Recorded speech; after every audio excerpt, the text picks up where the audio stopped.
Programme कराने का ये संकल्प लिया है। शिव कुमार जी और हमारे सारे किसानी मित्र, पढ़े लिखे सारे लोग, और हमारे कुछ इसमें वैज्ञानिक लोग भी हैं, कुछ रिसर्चर भी। तो सभी लोगों को मेरा नमस्कार, संध्या का अभिवादन। मैं रंजन सिंह, मैं बिहार का रहने वाला हूँ। वैसे मैं अभी नेपाल से बोल रहा हूँ। मैं बिहार का रहने वाला हूँ। एक बरहिया एक गांव है लखीसराय डिस्ट्रिक्ट में, मैं वहीं से बिलोंग करता हूँ। और मैं एग्रीकल्चर मेरा बैकग्राउंड है, पढ़ाई मेरी एग्रीकल्चर थी। मैं 92 बैच का मैं एग्रीकल्चर ग्रेजुएट हूँ। 7 जॉब मैंने इंडिया में किया। मैं गवर्नमेंट में जाने का मेरा इंटरेस्ट नहीं रहा, तो 7 जॉब मैंने इंडिया में ही किया। और 8वीं में एक मल्टीनेशनल कंपनी, यहाँ पे एक ग्रुप है, फूड प्रोसेसिंग यूनिट है नेपाल के, पूर्वी नेपाल में, आपको इटहरी जहाँ मैं रहता हूँ, ये आपको विराटनगर के नजदीक है, धरान और बिहार के बीच। तो मैं उसी फूड प्रोसेसिंग कंपनी में, मैं आज से 27 साल पहले मैं, कंपनी ने बुलाया था बटन मशरूम के लिए, तो मैं यहाँ पे ज्वाइन किया था और डिफरेंट कंपनी में ज्वाइन किया। और मेरा कुछ व्यक्ति बड़ा नहीं होता है। मैं सारे लोगों से कहना चाहूंगा कि व्यक्ति बड़ा नहीं होता है, व्यक्ति के अनुभव बड़े हो सकते हैं। हमारे पिताजी, हम कितना भी पढ़ लीजिए, लेकिन हमारे पिताजी का अनुभव जिस क्षेत्र में है तो वो महत्वपूर्ण है। तो जो मेरा अनुभव है 30 सालों का ऑर्गेनिक सेक्टर में, ये मेरा एक पागलपन था, क्योंकि बिना पागल बने कुछ तो मिलता नहीं है। ये बात तो पक्की है, मैंने अपनी लाइफ में देखा। तो पागलपन में किसी को गाली कर नहीं, तो एक ऑर्गेनिक का मेरा इंटरेस्ट था, क्योंकि मैं बचपन में काफी वीक था, एक अच्छी फैमिली से बिलोंग करते हुए काफी वीक था। तो रिवोल्ट किया मैं और सारा कुछ किया, तो ऑर्गेनिक में ऐसा हुआ। मेरे एक मित्र है मध्य प्रदेश में, उनकी मिसेज कैंसर में गुजर गई। वो एग्रीकल्चर सेक्टर में सीनियर ऑफिसर है मध्य प्रदेश गवर्नमेंट में। उनकी पत्नी गुजर गई, उसी दिन से रिवोल्ट करके उन्होंने ऑर्गेनिक सेक्टर में अपना पैर रखा और काफी आगे है वो। उनका PS बारछे उनका नाम है, हमारे मित्र। तो ये सारी बातें हैं। इंट्रोडक्शन में अधिक समय न लिया जाए, क्योंकि हमारा जो प्रोग्राम है ऑर्गेनिक खेती के ऊपर, उसमें शॉर्टकट में तो भेजा गया है हमारे होस्ट के द्वारा। और उसमें यही है कि 5 पॉइंट्स मैंने लिख के दिया था, उसको शॉर्ट करके उन्होंने दिया था आप लोगों को। उसमें जैविक खेती क्या है, पहला हेडलाइंस होगा जैविक खेती क्या है, रवि। तो दूसरा पॉइंट है, क्या बिना, मैं थोड़ा सा डिटेल में बता रहा हूँ, शॉर्ट में लिख के भेजा है उन्होंने। तो क्या बिना केमिकल फर्टिलाइजर के जैविक खेती में भी प्रोडक्शन हम ले सकते हैं, दी बेस्ट प्रोडक्शन ले सकते हैं क्या? तीसरा प्रोग्राम है कि क्या ऑर्गेनिक फार्मिंग में पेस्ट मैनेजमेंट संभव है क्या? ऐसे लोगों के दिमाग में घर की कर गया है कि क्या विदाउट पेस्टिसाइड्स, विश्वास ही नहीं है लोगों को। ये मैं अपना सारा जो भी, एक बात बता दूं, मैं जो भी मैं बोल रहा हूं, मैं एग्रीकल्चर पढ़ के नहीं बोल रहा हूं। ये सारा मेरे जो 30 वर्षों का प्रैक्टिकल अनुभव है, मैं उसको शेयर करने जा रहा हूं। तो पेस्टिसाइड्स ऑर्गेनिक सेक्टर में भी बनते हैं, हमारे ऑर्गेनिक पेस्टिसाइड्स होते हैं। और चौथा ये हो गया। 5वें में मैं आऊंगा कि the cheapest and best technology, मेरे अनुभव से। अब आप लोग भी इसको अगर करेंगे थोड़ा सा, तो आप लोग भी प्रैक्टिकली समझ जाएंगे। तो मेरे अनुभव से, जो कि मैं ये टेक्नोलॉजी 5 साल से मैं यूज कर रहा हूँ, प्रैक्टिकली यूज कर रहा हूँ, तो उसके बारे में मैं आपको बताऊंगा लास्ट में कि ये टेक्नोलॉजी कैसे ये संपूर्ण है। मैंने बहुत सारी टेक्नोलॉजी देखी। सुभाष पालेकर टेक्नोलॉजी को भी मैं 9 साल किया, 9 वर्ष किया। बहुत मेहनत करके उन्होंने बहुत अच्छा दिया है ऑर्गेनिक प्राकृतिक खेती के लिए। और एक बात बता दूं, कंफ्यूजन दूर कर लें, ऑर्गेनिक खेती बोले, प्राकृतिक खेती बोले, परंपरागत खेती बोले, ये जो भी वर्ड इसको दें, सारे का मूल में एक ही है, जैविक खेती। ये जैविक शब्द जो है ना, इसका संधि विच्छेद जब हम करते हैं, जीव से जैविक बना है, जीव से जैविक बना है, तो जीव का मीन्स हो गया मनुष्य भी जीव में आते हैं, पशु पक्षी भी जीव में आते हैं, नहीं, माइक्रोब्स जिसको बोलते हैं, जो हमारे मिट्टी के अंदर, जो हमारे मिट्टी के अंदर जो माइक्रोब्स, सूक्ष्म जीव, सूक्ष्म जीव जो हमारे प्रकृति में सारा कुछ है, ये कंफ्यूजन गलत कृषि वैज्ञानिकों ने के ये में था कि नाइट्रोजन के लिए हम यूरिया डाल रहे हैं। क्यों हम यूरिया डालें? नाइट्रोजन के लिए डालें ना, हमारा मेजर न्यूट्रिएंट्स हो गया नाइट्रोजन, फास्फोरस, पोटास। उससे पहले जो प्लांट्स की बॉडी जो बनी रहती है, 90%, अप्रोक्सीमेट 90% प्लांट, किसी भी प्लांट की बॉडी H2O से बनी रहती है, हाइड्रोजन, ऑक्सीजन, सूरज की रोशनी से जो ये सारे तीनों चीज अवेलेबल होते हैं। उसके बाद आपको ये nitrogen, phosphorus, potash major nutrients हो गए, फिर सेकेंडरी न्यूट्रिएंट्स होते हैं, यानी उसके बाद से सूक्ष्म तो माइक्रोन्यूट्रिएंट्स होते हैं। ये सारे की अवेलेबिलिटी ये माइक्रोब्स करते हैं। जो भी ये सूक्ष्म जीवाणु है हमारे, इसमें असंख्य जीवाणु है, असंख्य, बहुत टाइप के जीवाणु है, जो कि अभी तक जो भी हमारे कृषि वैज्ञानिकों ने रिसर्च करके आज तक वर्ल्ड लेवल पे जो दिया है, उसमें अभी भी उन लोगों का भी कहना है कि बहुत कुछ अभी पाना बाकी है। तो मुख्य रूप से अब 16 तत्व बोलते हैं, 17 तत्व बोलते हैं, जो कि रिक्वायर्ड है प्लांट को, किसी भी प्लांट को। तो उसमें आपको एक उदाहरण मैं देता हूं, जो कि आगे के समझने में बहुत ही इजी रहेगा। उदाहरण में बड़ा सरल उदाहरण है, और मैं प्रयास कर रहा हूं, और मैं बिल्कुल उम्मीद रखता हूं कि ये जो मैं प्रैक्टिकल एक्सपीरियंस अपना शेयर कर रहा हूं, और जो ट्रूथ है, ट्रूथ सिंगल होता है, ट्रूथ दो नहीं हो सकते। अभी अगर भगवान आके भी बोले कि 4 सवेरा हो गया, तो वो कोई भी एक्सेप्ट नहीं करेंगे, हमारी इंद्रिया एक्सेप्ट नहीं करेंगी। कहने का इस एग्जाम्पल देने का मतलब है कि ट्रूथ सिंगल होता है। वो सिंगल ट्रूथ मैं आपको, जो मेरे 30 वर्ष के ऑर्गेनिक सेक्टर में जो जैविक खेती में अनुभव है, मैं वो शेयर करने जा रहा हूं। जंगल का उदाहरण लिया जाए, जंगल में पेड़ पौधे कितने विशाल विशाल पेड़ होते हैं।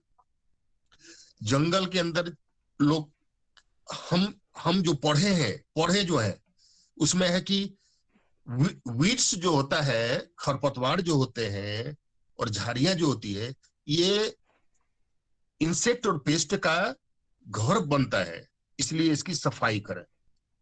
दो टूक जवाब है इसमें, इसीलिए मैं उदाहरण जंगल का दे रहा हूं।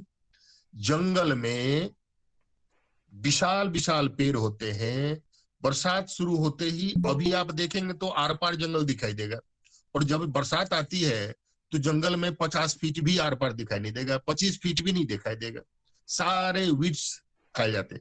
लेकिन 3 पॉइंट्स हैं। जंगल के अंदर कोई फर्टिलाइजर यूज करने नहीं जाता।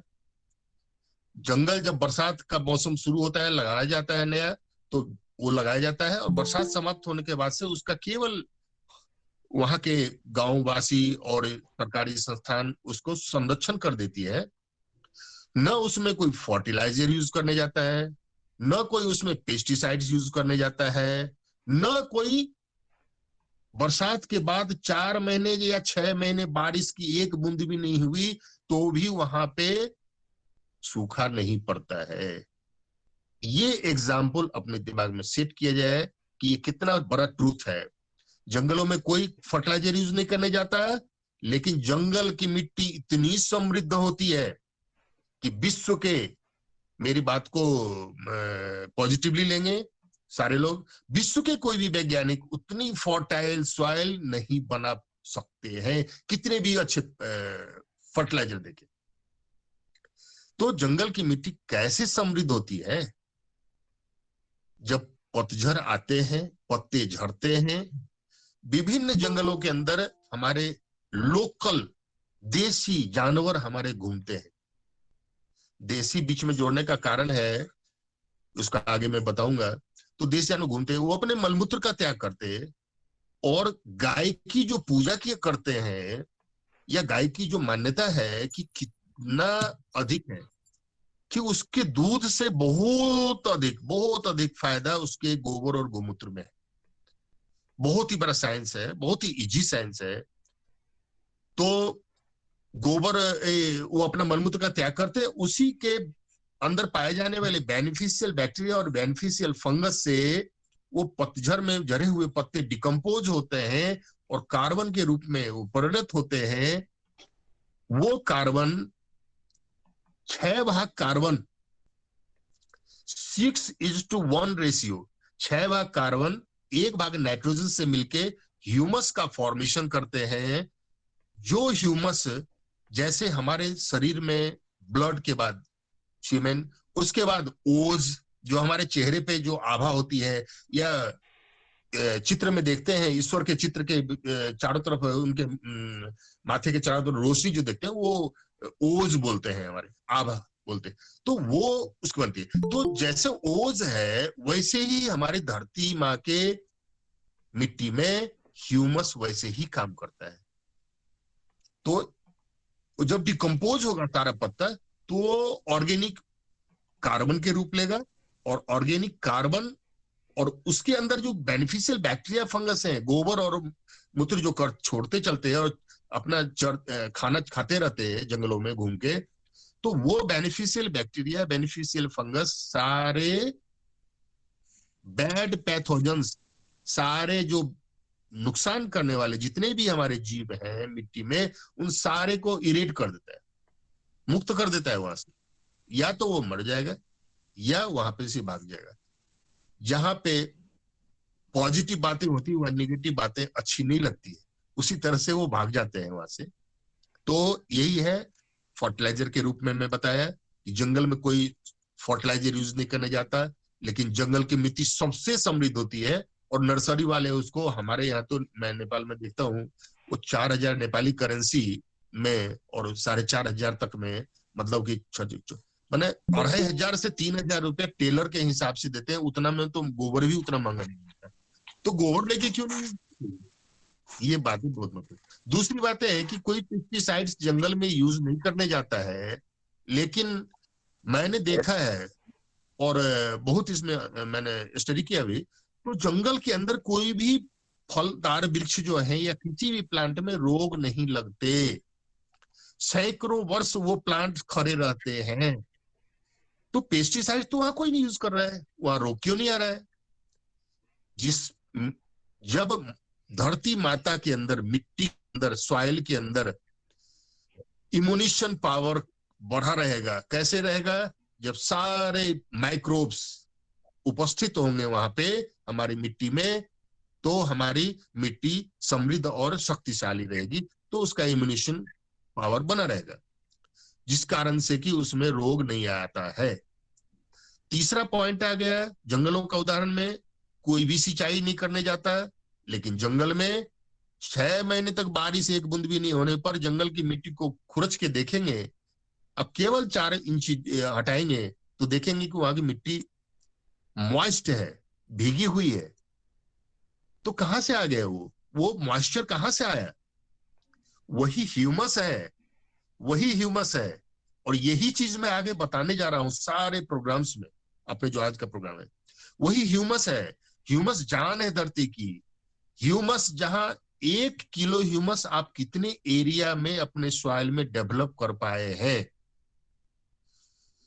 वो ह्यूमस सारे तत्व का जो प्लांट्स को रिक्वायर्ड है, उसका खजाना है। तो न जंगलों में फर्टिलाइजर की आवश्यकता है, न पेस्टिसाइड्स की आवश्यकता, फंगिसाइड्स की आवश्यकता है, न उसमें सिंचाई की आवश्यकता है। तो अगर हम वही एग्जाम्पल अगर हम अपने खेतों में सेट करें, अगर हम अपने खेतों में सेट करते हैं वही एग्जाम्पल, वही जैविक खेती हो जाएगा। कितना आसान है! आप लोग को भी सुन के लग रहा होगा कि हाँ, ये सत्य है। और मैं बताया, सत्य सिंगल होता है। अब आ जाइए कि जैविक खेती क्या है, जैविक खेती के लिए जैविक सॉइल हम कैसे बनाएंगे, ये इंट्रोडक्शन जैविक खेती के मैं पूरे डिटेल में अब दूंगा। जैविक खेती बहुत ही सरल, जैसे मैं बोल रहा हूं वैसे ही सरल है।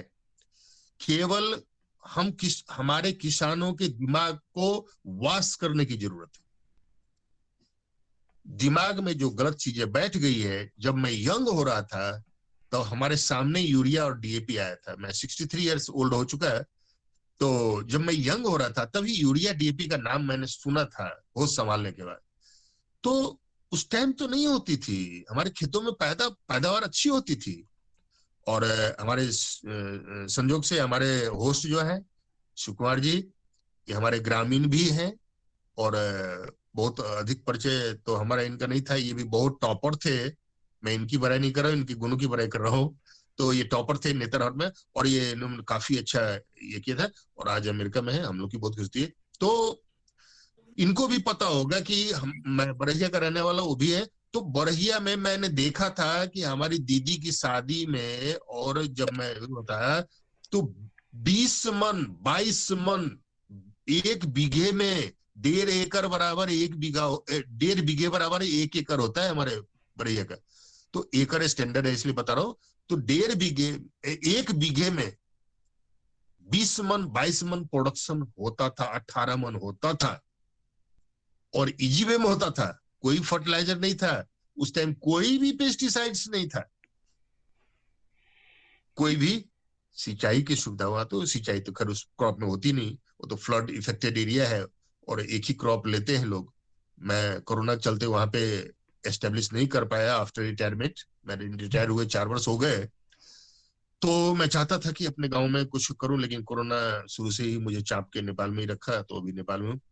तो वो प्रोडक्शन कहाँ चला गया, कहाँ चला गया? मिट्टी वही है, जमीन वही है।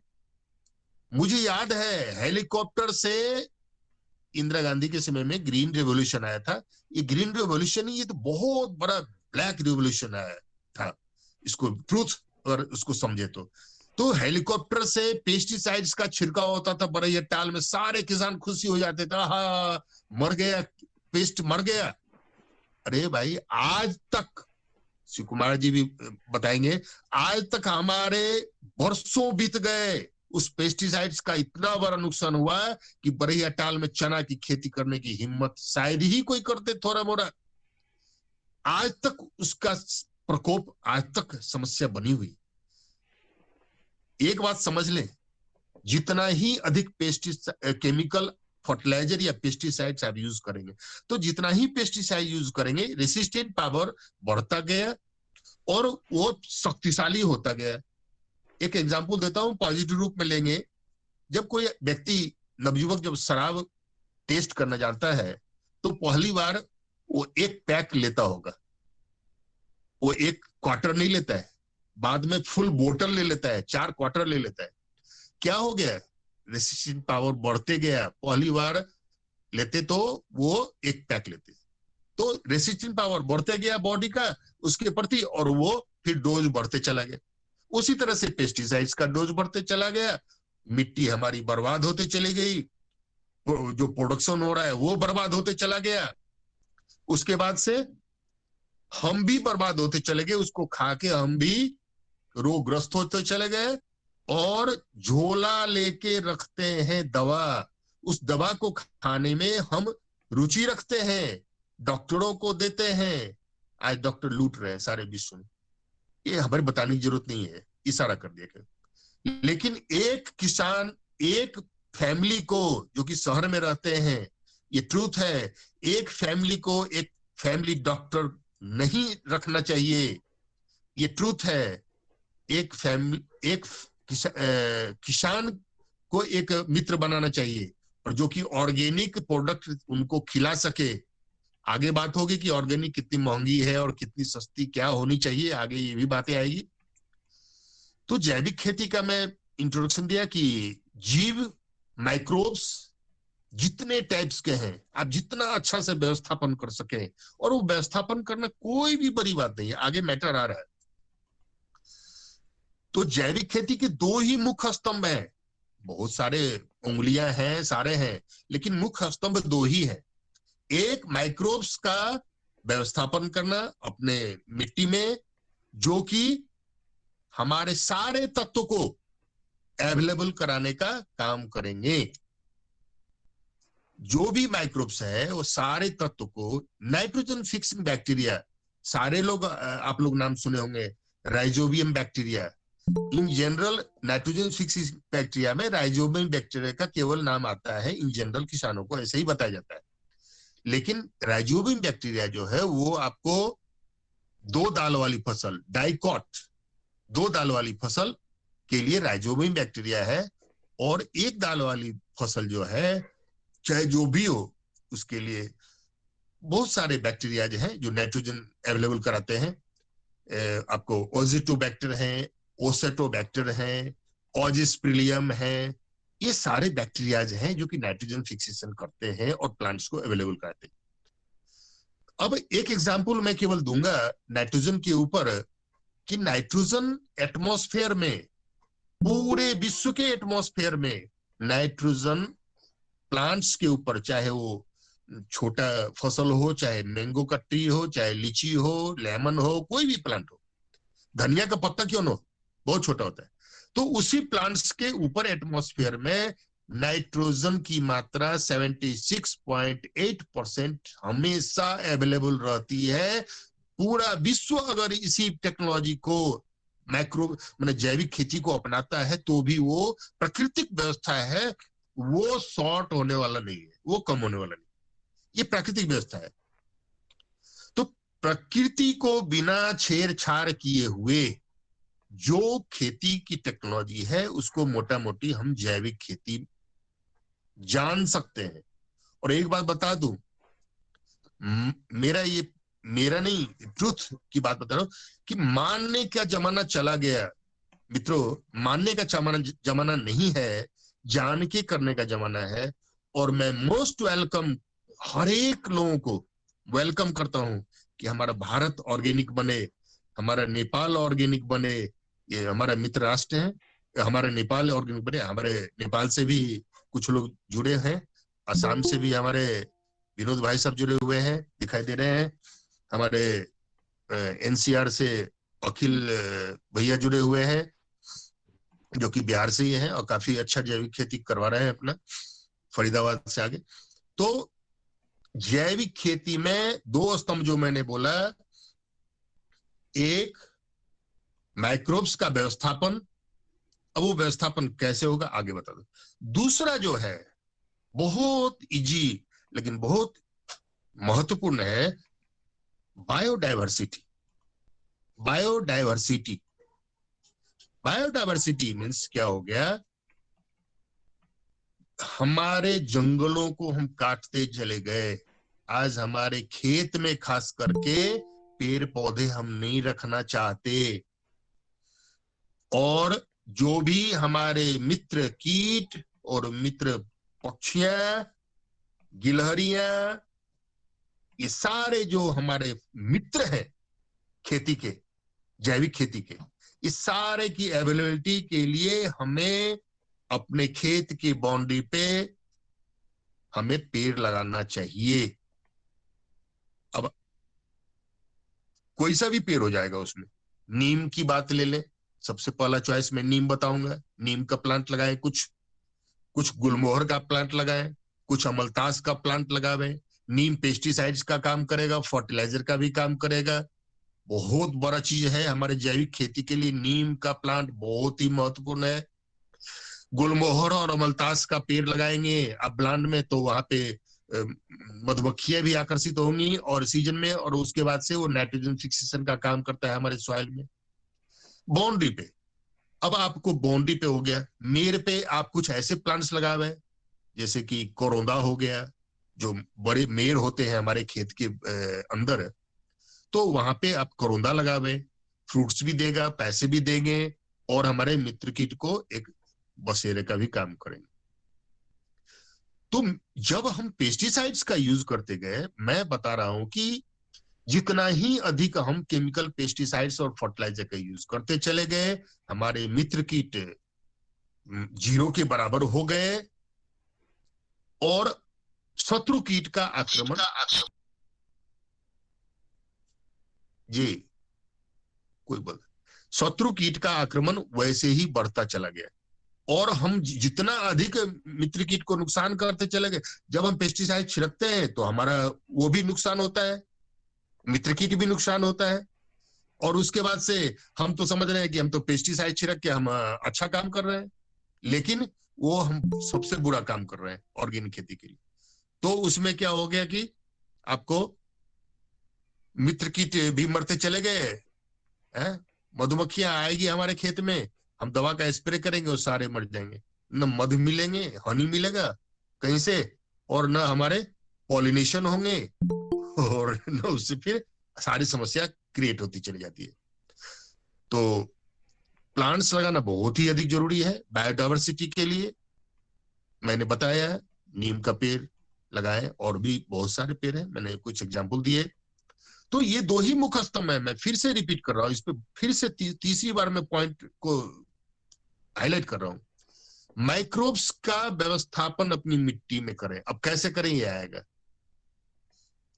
माइक्रोब्स का व्यवस्थापन करने के लिए जब एक बात समझ लीजिए, नेपाल के मित्र हमारे किसान मित्रों से मैं मैं जान रहा हूं कि आप लोग हिंदी अच्छी तरह से समझ लेते हैं, भले बोलने में थोड़ा किन्हीं लोगों को कठिनाई होगी तो उसको समझ लेंगे और बाद में अगर कुछ नहीं पॉइंट्स हुआ तो प्रश्नोत्तर काल में जब प्रश्न उत्तर होगा लास्ट में तो फिर उसमें आप राइज कर सकते हैं और अच्छा रहेगा। तो माइक्रोब्स को हम कैसे बढ़ाएंगे। सारे माइक्रोब्स तो हमारे समाप्त हो गए, समाप्त प्राय हो गए, जीरो के करीब हो रहे हैं। हमारी मिट्टी में कार्बन की मात्रा है ही नहीं। कार्बन की मात्रा, कार्बन मीन्स क्या होता है कि जब हमारे फील्ड के जो भी क्रॉप्स के वेस्ट प्रोडक्ट हैं, कार्बन कैसे बनेगा, माइक्रोब्स हमारे खेत में कैसे दौड़ के आएंगे। जब हमारी मिट्टी सूखी हो गई, हमें याद है जब मैं युवा था तो जेटर और मेसी फर्गुसन था, ट्रैक्टर और हल से खेती होती थी, मुझे अच्छी तरह याद है, मैं अच्छी तरह देखा हूं। हल से हमारे बैक्टीरिया नहीं मरते जो हमारे देसी हल थे, लेकिन मैं उसकी चर्चा में नहीं जाना चाहूंगा। और ट्रैक्टर से हमारे जो बेनिफिशियल बैक्टीरिया वगैरह है, जो माइक्रोब्स है, वो डैमेज होते हैं। तो आपको माइक्रोब्स को कैसे आएंगे हमारे खेत में, माइक्रोब्स के आने से तो नहीं होगा। आप माइक्रोब्स डाल दीजिए ऊपर से, बहुत सारे बायो फर्टिलाइजर पैसा खर्च करके डालिए। मैं पैसा खर्च करने वाला टेक्नोलॉजी नहीं बताने वाला हूं। सबसे बड़ी बात है कि किसान जब तक देसी बीज का संरक्षण के पीछे नहीं लगेगा, देसी बीज नहीं लगाएगा, देसी अपना बीज लगावे, देसी अपना टेक्नोलॉजी रहे जो कि परंपरागत से मिला हुआ है, और देसी पेस्टिसाइड्स बनावे, अपना जैविक पेस्टिसाइड बनावे। किसी भी चीज में जब खर्चा नहीं होगा तो हमारा कॉस्ट ऑफ प्रोडक्शन डाउन होगा, क्वालिटी हमारी दी बेस्ट होगी, उसमें टेस्ट अधिक आएगा। उसका एक एग्जाम्पल मैं बताता हूं, बीच में ये बातें बतानी पड़ती है मुझे लगता है। पहले जब मैं युवा था तो मैं जब रिवोल्ट हुआ था स्वास्थ्य के प्रति तो सुना था कि एक सेव खाने से 100 रोग नहीं आते। तो उस समय के सेव खाने से 100 रोग नहीं आते थे, ये फैक्ट था। लेकिन अभी के सेव जो कि केमिकल पेस्टिसाइड्स और फंगिसाइड्स और सारे केमिकल फर्टिलाइजर से जो बनाए जाते हैं, ग्रो किए जाते हैं, उसमें पेस्टिसाइड्स की मात्रा तो बहुत अधिक है। तो उसके न्यूट्रिएंट्स भी उसमें 30 to 35% तक आ गए हैं, ये रिसर्च हुआ है। अभी के जहां अधिक मात्रा में पेस्टिसाइड्स और सारा कुछ यूज हो रहा है, वहां पे उसमें न्यूट्रिएंट्स जो पाए जाते हैं, जो न्यूट्रिएंट्स हमारे बॉडी के रेसिस्टेंट पावर को बढ़ाते हैं, वो तो आपको 40% के नीचे ही है। तो 40% ही फायदा पहुंचाएंगे, ये इसमें कोई समझाने की बात तो है नहीं। तो उस समय के सेव में, पहले के समय जब मैं युवा था तो उस समय के सेव में जब केमिकल फर्टिलाइजर पेस्टिसाइड यूज नहीं होते थे तो 100% न्यूट्रिएंट्स सेव के अंदर पाए जाते थे, जो कि हमारे बॉडी के इम्यूनिटी पावर को बढ़ाता था और उससे हम स्वस्थ रहते थे। तो सारे, अब आइए कि फिर माइक्रोब्स पे, माइक्रोब्स हमारा तो है ही नहीं खेत में, माइक्रोब्स खाएगा क्या, उसके खाने की चीज कुछ नहीं है। बहुत ही इजी है। जब हम अब कार्बन की मात्रा जब हमारी मिट्टी में रहेगी, वही कार्बन यूज करता है माइक्रोब्स, सारा सारा माइक्रोब्स वही कार्बन यूज करता है।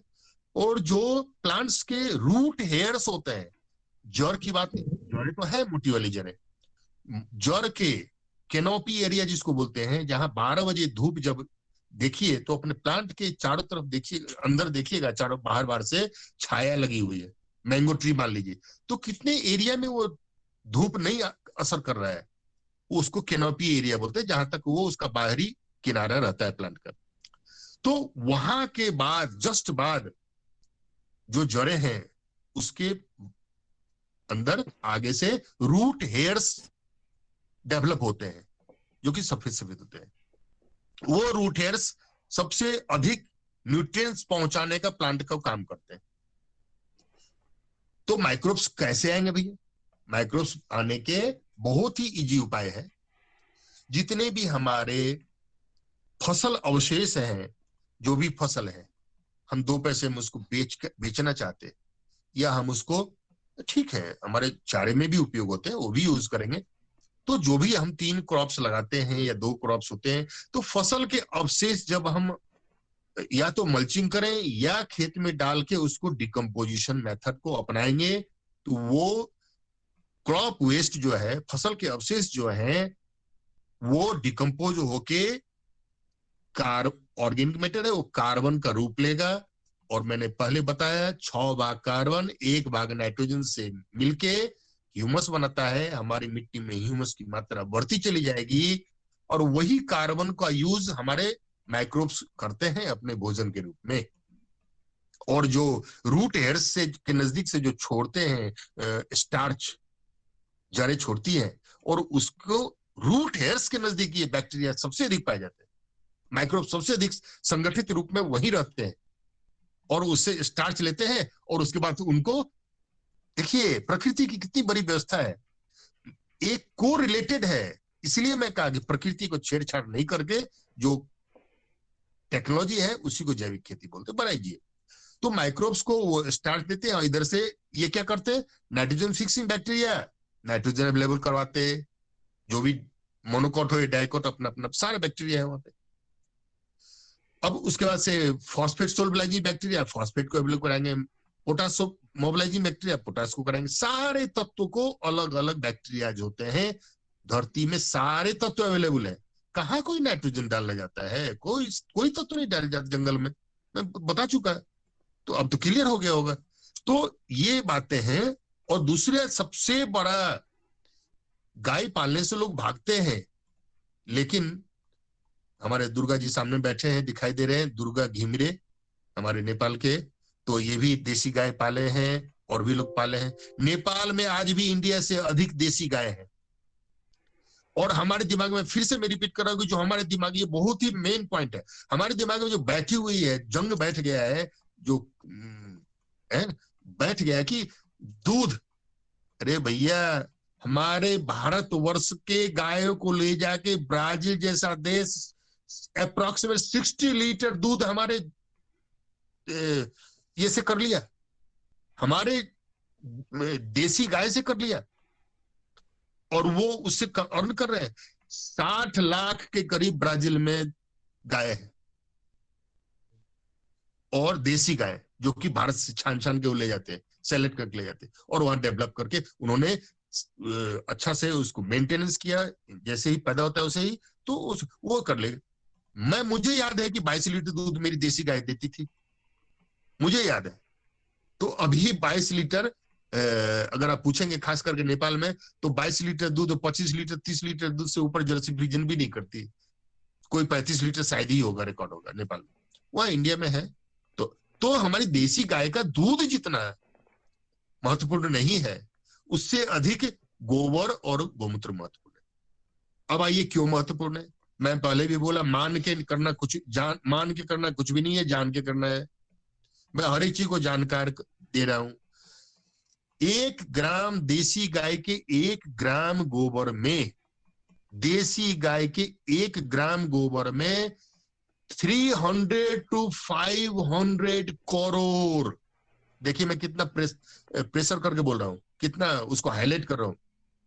1 ग्राम देसी गाय के गोबर में 300 करोड़ से 300 करोड़, नॉट 3 करोड़, 3 करोड़, 300 करोड़ से 500 करोड़ बेनिफिशियल बैक्टीरिया और फंगस है। अब बताइए, तो एक देसी गाय दिन भर में 10 किलो के करीब 8 से 10 किलो गोबर करती है और 8 से 10 लीटर गोमूत्र का त्याग करती है। बाद में इस मैटर पे आ जाएगा, जिनको जानकारी होगी तो मेरा व्हाट्सएप नंबर मिल जाएगा, तो उससे सारी जानकारी बाद में भी हम लोग आदान प्रदान कर सकते हैं। तो 10 किलो में कितना होगा? 1 ग्राम में 500 करोड़। तो 500 करोड़ किस में होगा?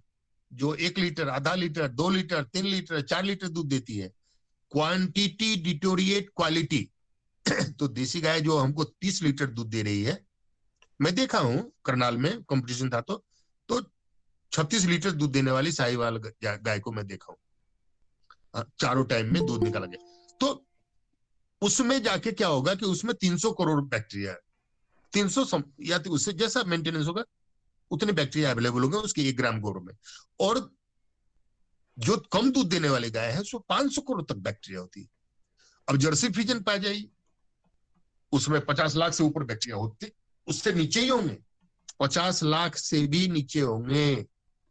जो देसी गाय को आप खिला रहे हैं अनाज, जर्सी फ्रीजन को, वही देसी को दीजिए, वो पतला गोबर नहीं करेगा। दैट इज अनदर स्पेसीज मेरे मित्रों। Jersey फ्रीजन is not a cow, I prove it, मैं साबित कर सकता हूं। That is another species. आप गाय माने हैं हम उसको, ऐसा नहीं कि मैं पूरे ये से कह रहा हूं कि नहीं वो गाय नहीं है। और ये साबित हो चुका है कुछ बहुत वर्षों पहले। जो जर्सी फ्रीजियन का 75% से 75% से एबव 90%, 96%, 100% जर्सी फ्रीजियन का दूध खाएगा 12 से 16 वर्ष तक, उसको कैंसर और हार्ट डिजीज, प्रेशर, सारा शुगर, सारा बीमारी होगा, और वही हो रहा है। हमारी परंपरागत खेती बहुत ही उत्कृष्ट थी, हम पश्चिमी सभ्यता, पश्चिमी चीजों में गए, और आज फिर से लौट के मुझे वहीं आने की हमारी मजबूरी है। और ये कोरोना काल ने बहुत कुछ सिखा दिया है। तो एक बात जान लीजिए कि ब्रह्मांड में देसी गाय के गोबर से, जो कि सबसे महत्वपूर्ण चीज है, कार्बन मिट्टी में बढ़ाना, जो कार्बन अभी हमारे मिट्टी में इन एवरेज हमारे इंडिया को देखेंगे तो 0.40 से ऊपर तो शायद ही कहीं मिलेगा, जो ऑर्गेनिक नहीं कर रहे हैं। 30 से 0.30 से भी नीचे चला गया है। तो कार्बन है ही नहीं, तो माइक्रोब्स रहेंगे कैसे, खाएंगे कैसे, जिंदा कैसे रहेंगे? तो 1 ग्राम में 500 करोड़ बैक्टीरिया है, और वो सारा ये डिकम्पोज करके जो हमारे क्रॉप वेस्ट है, और उसके गोबर जो है ब्रह्मांड में सबसे बड़ा कार्बन फॉर्मेशन करने वाला मटेरियल है, देसी गाय का गोबर। इससे बड़ा चीज कोई भी नहीं है कार्बन को फॉर्मेशन करने वाला मिट्टी में, सबसे अधिक, है ना। बहुत अधिक विस्तार में इसमें न जाए। तो एक आइटम हो गया आपको क्रॉप वेस्ट, जो हमारे फसल अवशेष है। दूसरा हो गया हमारा गाय का गोबर, हमारे पशुओं का गोबर, पशुओं का, पक्षियों का, मुर्गा पाल रहे हैं या जो भी पाल रहे हैं, कोई हाइब्रिड सुअर पाल रहे हैं, यानी जो भी है, तो वो एनिमल वेस्ट जो है वो करता है, सबसे अधिक गाय के गोबर से होता है, बात अलग है। अब तीसरा आ जाइए, कार्बन और कैसे बढ़ेगा, कितना इजी लग रहा है सारा कुछ। अब कहेंगे कि अभी मत सोचिएगा कि गाय पालना ही पड़ेगा, उसका भी विकल्प में बताऊंगा और लास्ट में बताऊंगा। तो गाय पालना बहुत ही अच्छी बात होगी, दी बेस्ट प्रोडक्शन होगा, उसके साथ और भी टेक्नोलॉजी जाएगी। तीसरा हो गया आपको हरी खाद। हरी खाद का मीन सारे लोग समझ गए होंगे। अब हरी खाद डिफरेंट टाइप की होती है। एक ढैंचा होता है जिसको यहाँ नेपाल में घंसी बोलते हैं, बता दिया हमारे नेपाली भाई साहब लोगों को।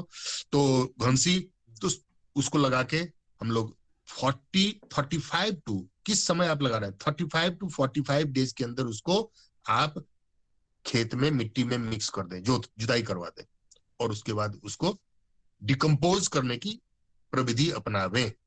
डिकम्पोज कैसे जल्दी से जल्दी हो, वो आगे आएगा। तो उसको डिकम्पोज करने से कार्बन की मात्रा बढ़ेगी।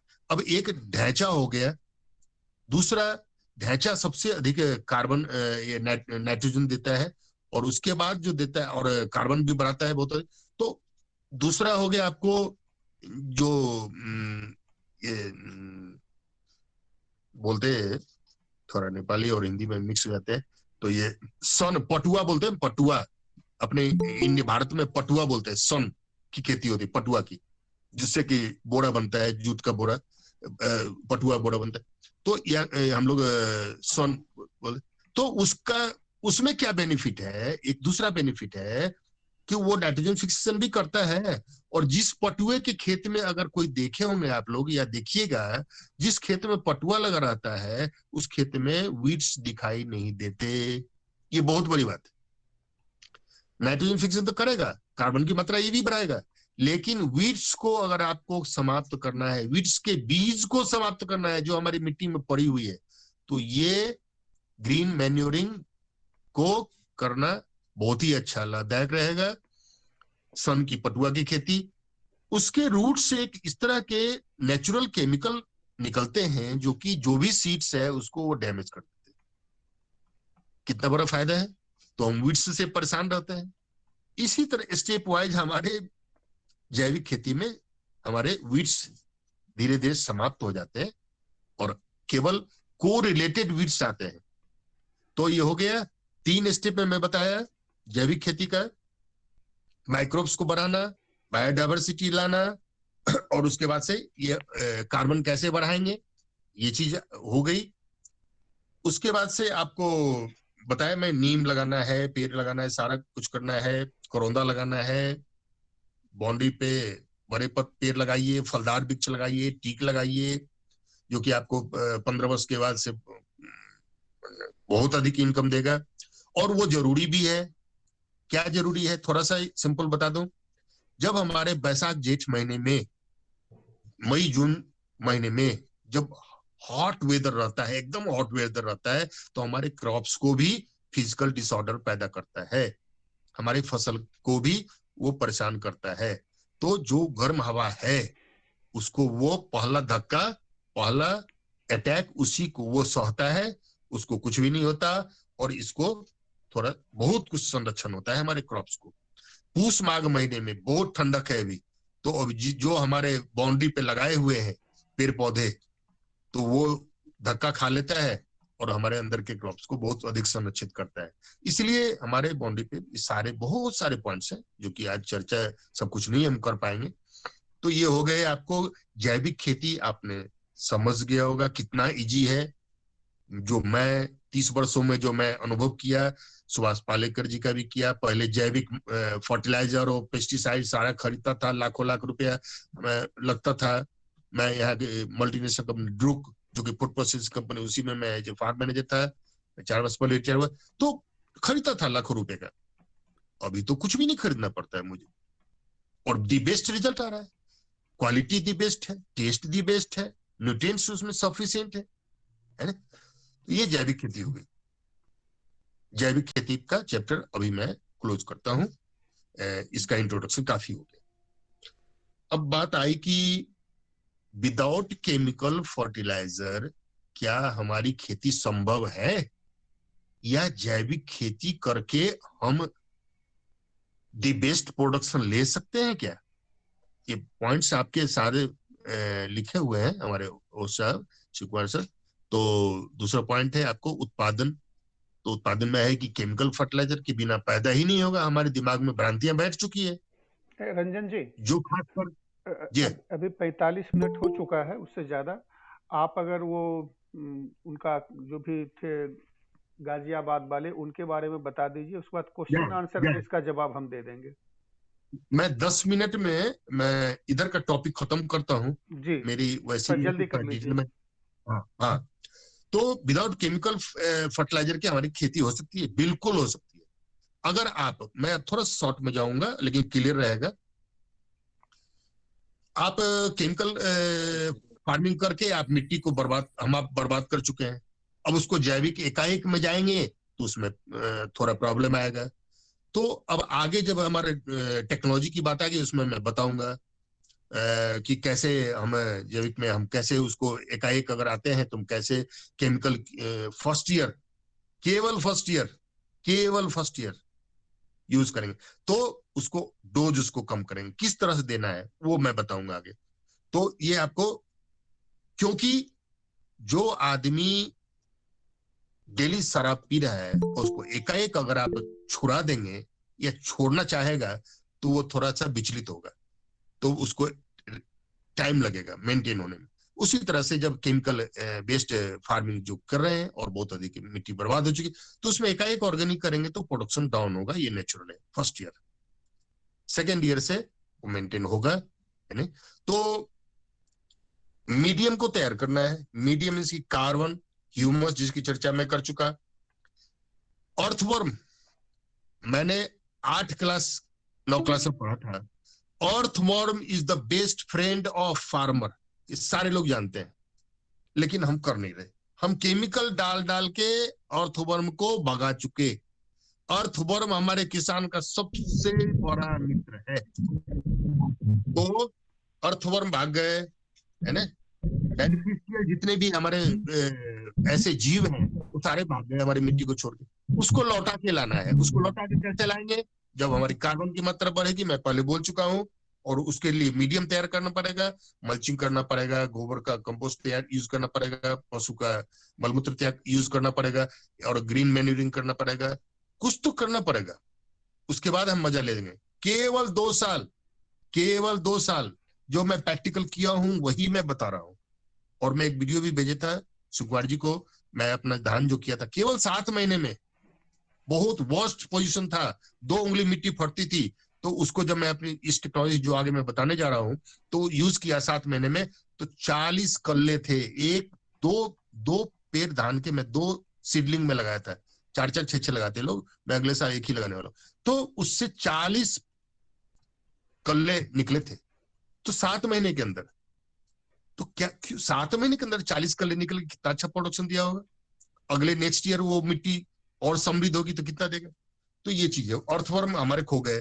जब हमारे कार्बन की मात्रा बढ़ेगी और जब हम वो टेक्नोलॉजी जो आगे बताने जा रहे हैं, विद इन मंथ हमारे अर्थवर्म हमारे धरती के बहुत नीचे चले गए हैं, और मेर के अंदर कुछ बची हुई है संख्या, वो फिर से अपनी संख्या को बढ़ाने लगी। बहुत फास्ट ग्रोथ होता है उसका, बहुत अधिक वो अपना रिप्रोडक्शन करता है, और हमारी मिट्टी 1 साल में आप गजब का देखेंगे। खास करके बरसातों में जितना अभी हम अधिक यूज करेंगे वो टेक्नोलॉजी जो मैं आगे बताने जा रहा हूँ वो होगा।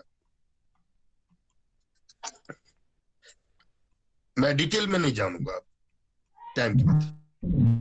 अब एकाएक जब अगर आप आते हैं केमिकल फार्मिंग से ऑर्गेनिक फार्मिंग, जैविक खेती में, तो कोई उस तरह का क्रॉप नहीं लगाएंगे जो कि बहुत ही हार्ड हो। हम दाल की फसल लगाएंगे, हम फ्रूट का फसल लगाएंगे, हम जो लोग बात नहीं कर रहे हैं प्लीज अपने को म्यूट कर लीजिए। अभय कांत झा। तो ये सारी बातें हैं, प्लीज सारे लोगों को डिस्टर्ब ना हो, प्लीज हमारा भी रिक्वेस्ट है सारे लोगों से। तो ये हो गया पल्स क्रॉप हमें लगाना है, जिससे कि हमारे मिट्टी में नाइट्रोजन फिक्सेशन भी होगा, हमारी मिट्टी को बहुत सपोर्ट करेगा। तो पल्स क्रॉप में दाल वाली फसल लगाना है। उसके बाद crop rotation, mix farming, inter cropping, ये जैविक खेती में मस्ट है। Mix farming, mix cropping, inter cropping must है। एक फसल लेके अगर आप जैविक में सफल होना चाहेंगे तो दी बेस्ट प्रोडक्शन आप नहीं ले पाएंगे। ये ट्रूथ है, और ट्रूथ सिंगल होता है। Let it go. Mix cropping करना है, कैसे करना है आगे हम जो भी चाहेंगे हम लोग बात करेंगे व्हाट्सएप पे।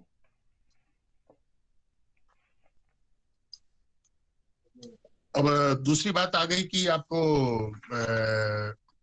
ये टॉपिक भी हो गया आपको। उसके बाद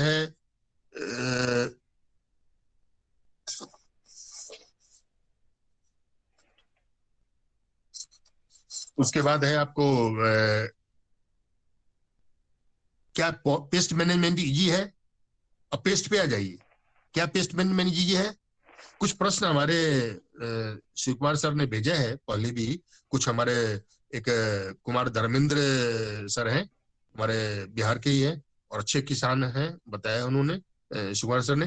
तो उनका प्रश्न है वो भी आगे आएगा, और जो मैं बोलूंगा उसमें ही उनका बहुत उत्तर हो जाएगा, और उसको जो बचेगा मैं दूंगा।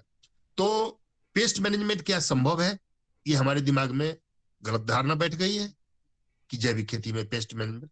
भैया मैं बता रहा हूँ, जैविक खेती में आफ्टर 6 मंथ मैं कभी अभी दे नहीं रहा हूँ, और पहले भी मुझे देने की आवश्यकता नहीं पड़ी थी, लेकिन और जैविक ही मैं प्रोडक्ट यूज करता था, मैं दिया था। Please don't disturb, please don't disturb. जिनको काम हो प्लीज साइड हो जाए, और लोगों को डिस्टर्ब ना हो। तो हमारा प्लीज डोंट डिस्टर्ब लास्ट। तो एग्जाम्पल में आपको, जैसे कि अब चेपा जिसको एफिड्स बोलते हैं आ गया, तो हम तो सारे मित्र कीट को मार चुके हैं। तो लेडीज बर्ड्स है, वो लाल वाला इतना छोटा सा कीड़ा होता है, उसके ऊपर ऊपर काला काला स्पॉट होता है गोल गोल सा, वो आएगा चेपा को खा जाएगा। मैं गुलाब का फूल लगाया था अपने नेपाल के मैंने इसमें घर के आगे, तो उसमें चेपा आ गया था, 3 साल पहले ही बता रहा हूँ। तो उसके बाद से वो था, और भी फ्लावर्स लगे थे, किचन गार्डन टाइप का छोटा सा, तो उसी में वो आया, वो लेडी बर्ड, वो कीड़ा मित्र कीट, और वो सबको धीरे धीरे दूसरे दिन वो समाप्त कर चुका। अब बताइए, मित्र कीट की आवश्यकता है कि हमें पेस्टिसाइड्स की आवश्यकता है? ये एक एग्जाम्पल बताया मैं, क्योंकि थोड़ा शॉर्ट में जाना है। बायोडाइवर्सिटी आपको होता है दिया। प्लांट स्पेस बहुत जरूरी है। हम बहुत अधिक जो निश्चित दूरी होती है प्लांट की, जैविक खेती में हम उसको लगाएंगे, जिसमें कि हमारे सूरज की रोशनी सफिशिएंट मात्रा में हर एक प्लांट पे पड़ सके।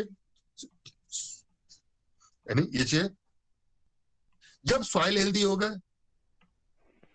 धरती माता समृद्ध होंगी, सॉइल हेल्दी होगा, नेचुरली माँ जब समृद्ध स्वस्थ रहेगी तो स्वस्थ बच्चा पैदा होगा। एक बीमार माँ कभी भी स्वस्थ बच्चा पैदा नहीं कर सकती, इसको समझाने की जरूरत नहीं है। तो हमारी मिट्टी समृद्ध, प्लांट स्वस्थ, मिट्टी स्वस्थ, प्लांट स्वस्थ, और हमारे फ्रूट्स क्रॉप स्वस्थ, ये नेचुरल प्रोसेस है, ये सत्य है, नेचुरल है बड़ाई जी। अब इसमें मैं समाप्त करने जा रहा हूँ। देसी बीज के बारे में बताया आपको, और उसके बाद अब पेस्टिसाइड्स की बात में आता है नीम का। मैं थोड़ा शॉर्ट में जा रहा हूँ, लेकिन नीम का जो फल होता है सबसे अच्छा पेस्टिसाइड्स माना गया है। नीम का फल, निमोली जिसको बोलते हैं, उसको उसका तेल निकालिए, उसके केक जो है उसको भी यूज कीजिए, तेल को भी यूज कीजिए, नीम के उसको पाउडर बना दीजिए, उसको यूज कीजिए, नीम के पत्ते को यूज कीजिए। ये बेस्ट पेस्टिसाइड्स माना जाता है नहीं? थोड़ा सा शॉर्टकट में जा रहा हूँ। उसके अलावे 10-12 तरह के पत्ते पेस्टिसाइड, ये जैविक पेस्टिसाइड्स है, बहुत अच्छा काम करती है, जो मैं रिपीट करूँ। तो आपको ये 10-12 धतूरा है, नीम है, बकैन है, धतूरा है, भांग है, इस तरह के जो भी पशु, कोई भी पशु जो नहीं खाते उस तरह के उसको लेके, कुछ भी नहीं हो, आपके खेत के वीड्स जो है ना, वीड्स, वो सारे तरह के वीड्स को उखाड़िए, और आगे मैं बताने जा रहा हूँ उसी में मैं चर्चा करूंगा। तो वो उसको डाल दीजिए, वो जब डिकम्पोज हो जाएगा, वो सारा उसका जो विषैल जो विषाक्त चीज होता है उसके अंदर, वो सारा, वो हम औषधि के रूप में, हम धतूरे का बीज भी हम आयुर्वेद में यूज करते हैं, उसके आउट पार्ट्स को यूज करते हैं, लेकिन वही अधिक खा लेंगे तो हम उसको डैमेज करेगा हमको, तो उसी तरह से उसको यूज किया जाता है उसमें। तो कोई भी जैविक पेस्टिसाइड्स आपको कीड़े को मारता नहीं, उसको भगाता है, और उसके रिप्रोडक्टिव सिस्टम को डैमेज कर देता है। जब वो चाटेगा ना उसको, तो उसके अंदर अंदर जाएगा, उसके डाइजेस्टिव सिस्टम को डैमेज कर देगा, वो खाना बंद कर देगी, और 4-5 दिन के अंदर वो डेड हो जाएगी, खाना नहीं खाएगा कहाँ से। उसके रिप्रोडक्टिव सिस्टम को डैमेज कर देता है जैविक पेस्टिसाइड्स। वो तो वो आगे बच्चा भी नहीं देगी, वो अपना अंडा बच्चा भी नहीं देगी, तो उसका वो हो जाएगा।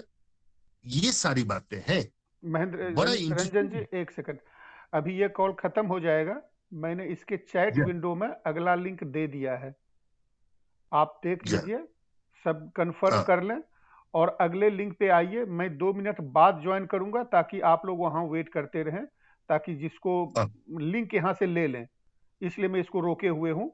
आप लोग डिस्कनेक्ट होइए, अगले लिंक पे जाइए, मैं उस पे आपके बाद आऊंगा।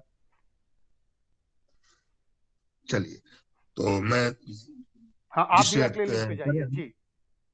हम लोग डिस्कनेक्ट करें और दूसरे लिंक पे जाएं जी। ऐसे लाल वाला दबाओ। अभी मैं इसको अब डिस्कनेक्ट करता हूं, मैं उसमें जाता हूं। अभी मैं देख रहा हूं इस पे अभी भी 24 लोग हैं, इसको डिस्कनेक्ट कीजिए तभी मैं इसको निकलूंगा, नहीं तो फिर आप लोग छूट जाइएगा।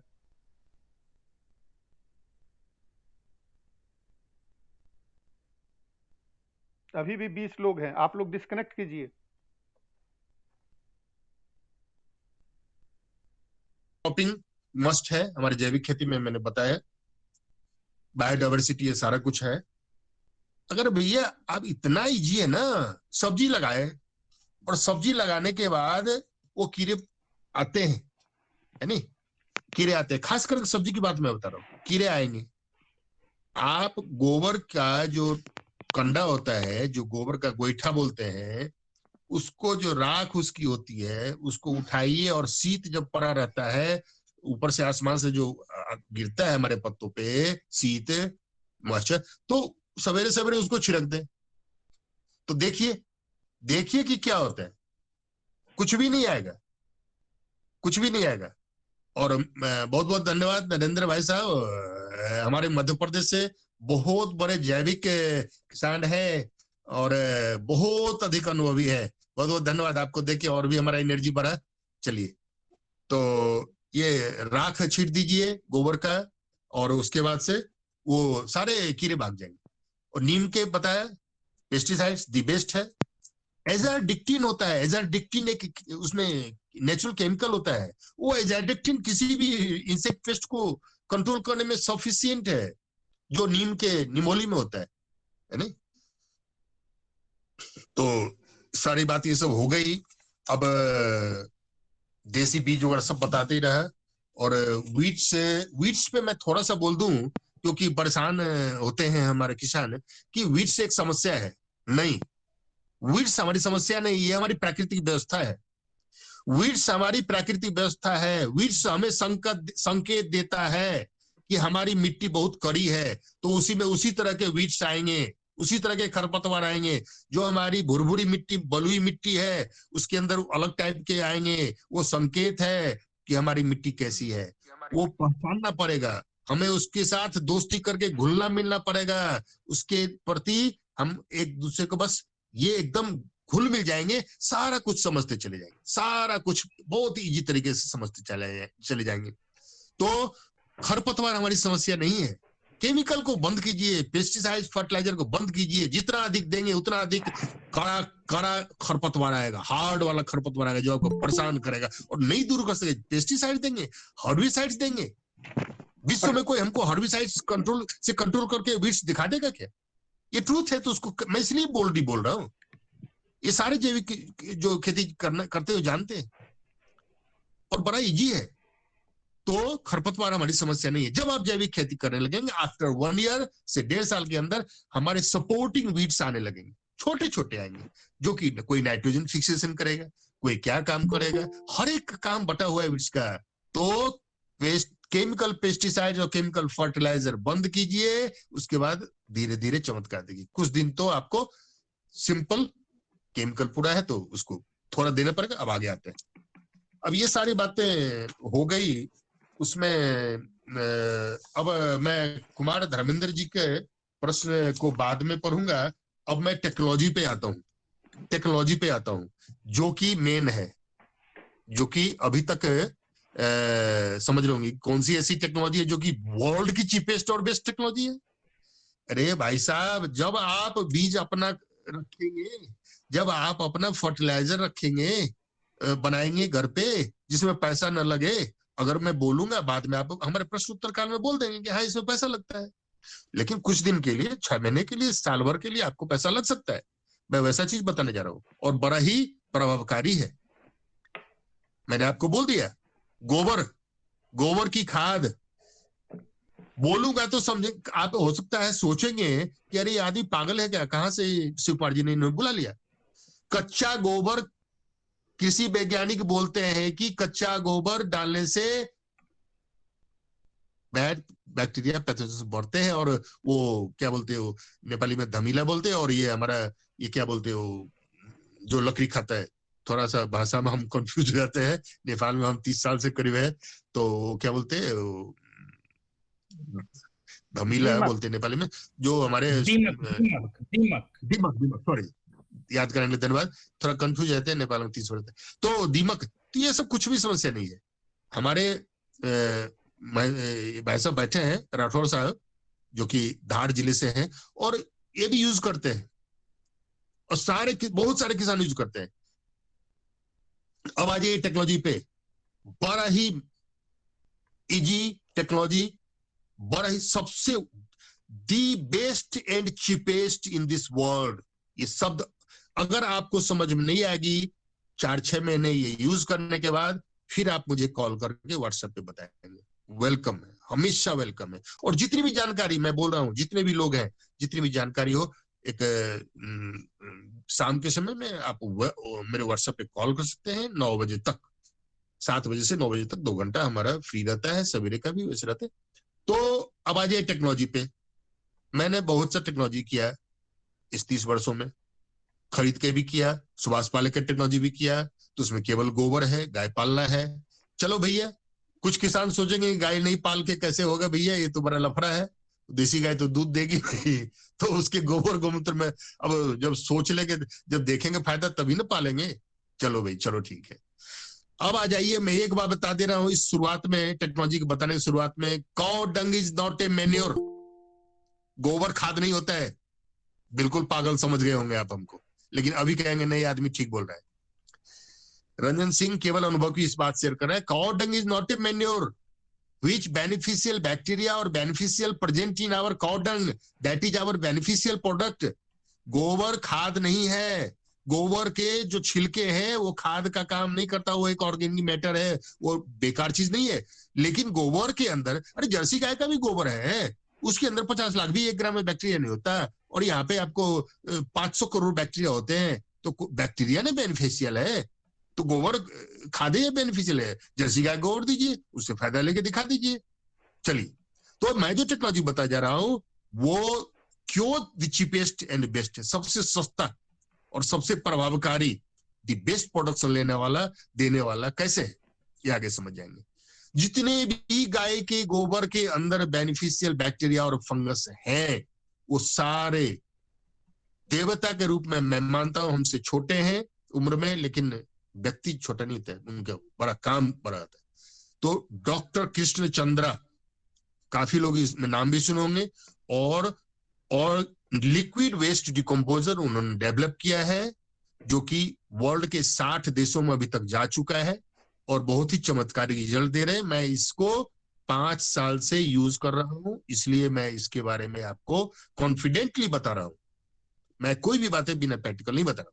तो 5 साल से यूज करके मैंने क्या देखा, तो पहले वेस्ट डिकम्पोजर था, अभी लिक्विड वेस्ट डिकम्पोजर निकला है, वो रिटायर हो गया। उसके बाद से एक किसानों की ऑर्गेनाइजेशन है फरीदाबाद के आगे, तो वहां पे हिमगिरी हर्बल्स को उन्होंने अपनी फॉर्मूला दिया, और वहां बंदा है, और बहुत सस्ता है, 150 रुपया है।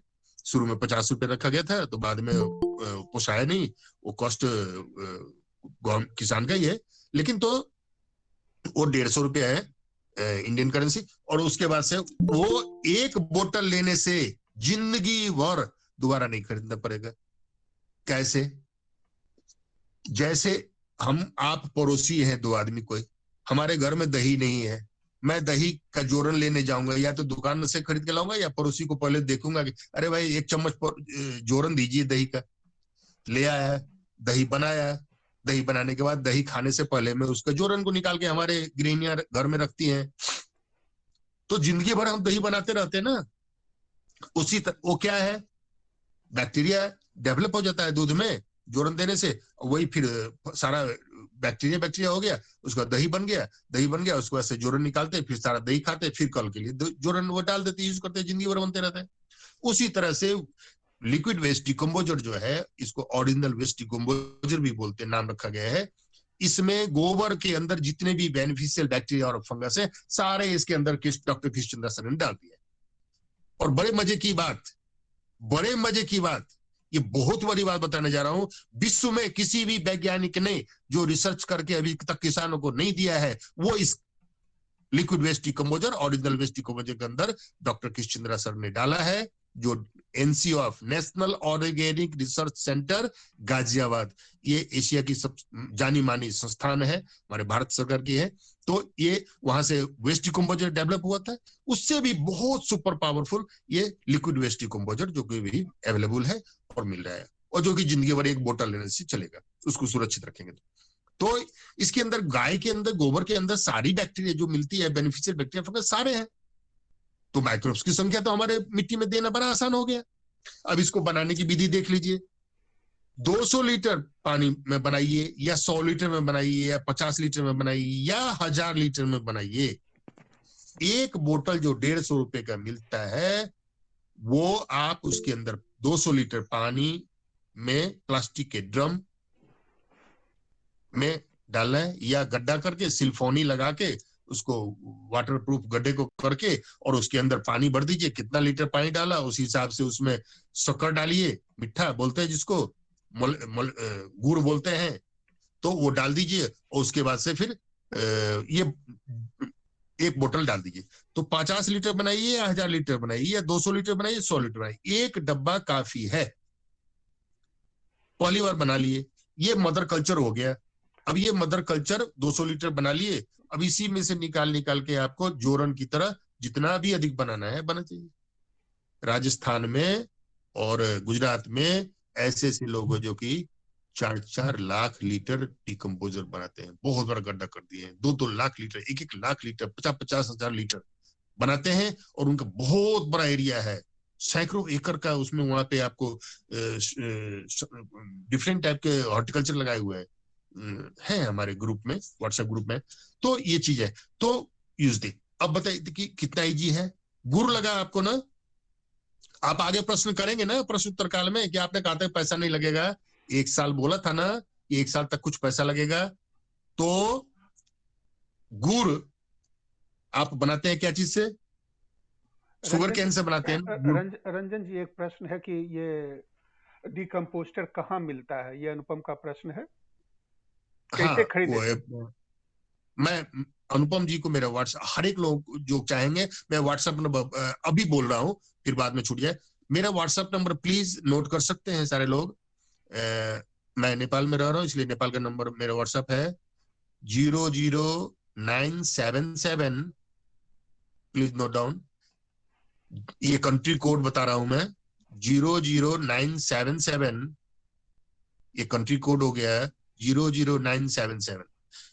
मोबाइल नंबर हमारा व्हाट्सएप का हो गया है 98043 72944, 98043 72944, ये मेरा व्हाट्सएप नंबर है। इस पे कोई भी आदमी वेलकम है, कोई भी किसान, कोई भी मित्र हमारे वेलकम है, और हम चले अपने ऑर्गेनिक भारत बनाने, चले हम अपना ऑर्गेनिक छिमे का राष्ट्र बोलिए नेपाली में, और ये अपना मित्र राष्ट्र नेपाल को मैं ऑर्गेनिक बना रहा हूं, जहां तक हमारी ये मेहनत जो भी है, टाइम को यूटिलाइज कर रहा हूं, मैं इसी में अपना भाग्य समझता हूं कि मैं नेपाल में हूं, और हम अपने मित्र राष्ट्र को ऑर्गेनिक बनाने में हम अपना जो भी योगदान है मैं अपना कर रहा हूँ। यहीं से बैठे बैठे भारत को भी मैं, व्हाट्सएप ग्रुप है और सारे फेसबुक ग्रुप है, मैं करता है। तो ये मेरा व्हाट्सएप नंबर नोट कर लेंगे, फिर से मैं बोल रहा हूँ 00977, ये कंट्री कोड हो गया 98043 72944। कोई भी व्यक्ति अपना परिचय देके आप करेंगे, मैं बिल्कुल मैं आपसे संपर्क करूंगा। तो ये आपको मैं उस पे आपको जहां जहां से अवेलेबल होता है, जो नियरेस्ट है जिनके लिए, मैं वहां का एड्रेस दूंगा। ये डॉक्टर कृष्णचंद्रा सर जो इनके निर्माता है, जो इनका फॉर्मुलेशन है, तो उन्होंने 5-6 किसानों को जिम्मा दिया है waste decomposer, liquid waste decomposer बनाने के लिए, डिस्ट्रीब्यूशन के लिए, और कंपनी तो खुद हिमगिरी हर्बल्स करती ही, जो कि फरीदाबाद के आगे। तो बहुत इजीली हो जाएगा, उसमें कुछ नहीं है, केवल कुरियर चार्ज लगेगा, 150 रुपया लगेगा, जिंदगी भर के लिए होगा। तो अब आइए, 200 लीटर पानी, 2 किलो गुड़, शक्कर, 1 CC waste liquid waste decomposer डाल दीजिए, सफाई रखिए अंदर बाहर सारा, एक सूती कपड़े से उसको ढक के रखिए, सवेरे शाम एक डंडे से, साफ डंडे से चलाइए, उसी ड्रम के ऊपर रखिए उस डंडे को, क्योंकि जो बेनिफिशियल बैक्टीरिया बेनिफिशियल फंगस है बाहर के बैड पैथोजेंस जाएंगे तो उसको कमजोर बनाएंगे। तो साफ सुथरा रखना है तो हमारा बहुत अच्छा रहेगा क्वालिटी। ये इतनी सावधानी। तो अब वो गर्मी में दही जल्दी जमता है, सवेरे डाले जोरन और दोपहर में जम जाता है, टेम्परेचर के चलते। जाड़े में उसको गर्म कर जमता है, वही बात है। तो जाड़े में 7 दिन 8 दिन में, अभी जो सिचुएशन है टेम्परेचर का, और गर्मी आने से वो 3 दिन से 4 दिन में, चौथे दिन से आप यूज कर सकते हैं। तो ये हो गया। अब बताइए पैसा लगा कहाँ? पानी में लगा, वेस्ट लिक्विड वेस्ट डिकम्पोजर लगा 150 रुपए एक बार, गुड़ में लगा, शक्कर में लगा। अब शक्कर बनता है गन्ने से, शुगर केन से। 2 किलो गुड़ जो डाल रहे हैं आप 200 लीटर पानी में, तो 4 किलो गन्ना, मैच्योर गन्ना काटिए और उसको चॉपिंग कीजिए, महीन काटिए और उसको कूटिए ओखल में, लकड़ी जो लोहे का ओखल होता है ना उसमें कूट दीजिए, जितना रस निकाल सकते हैं निकालिए, उसका छिलका सहित रस सहित शक्कर के गुड़ के बदले में उसको डाल दीजिए।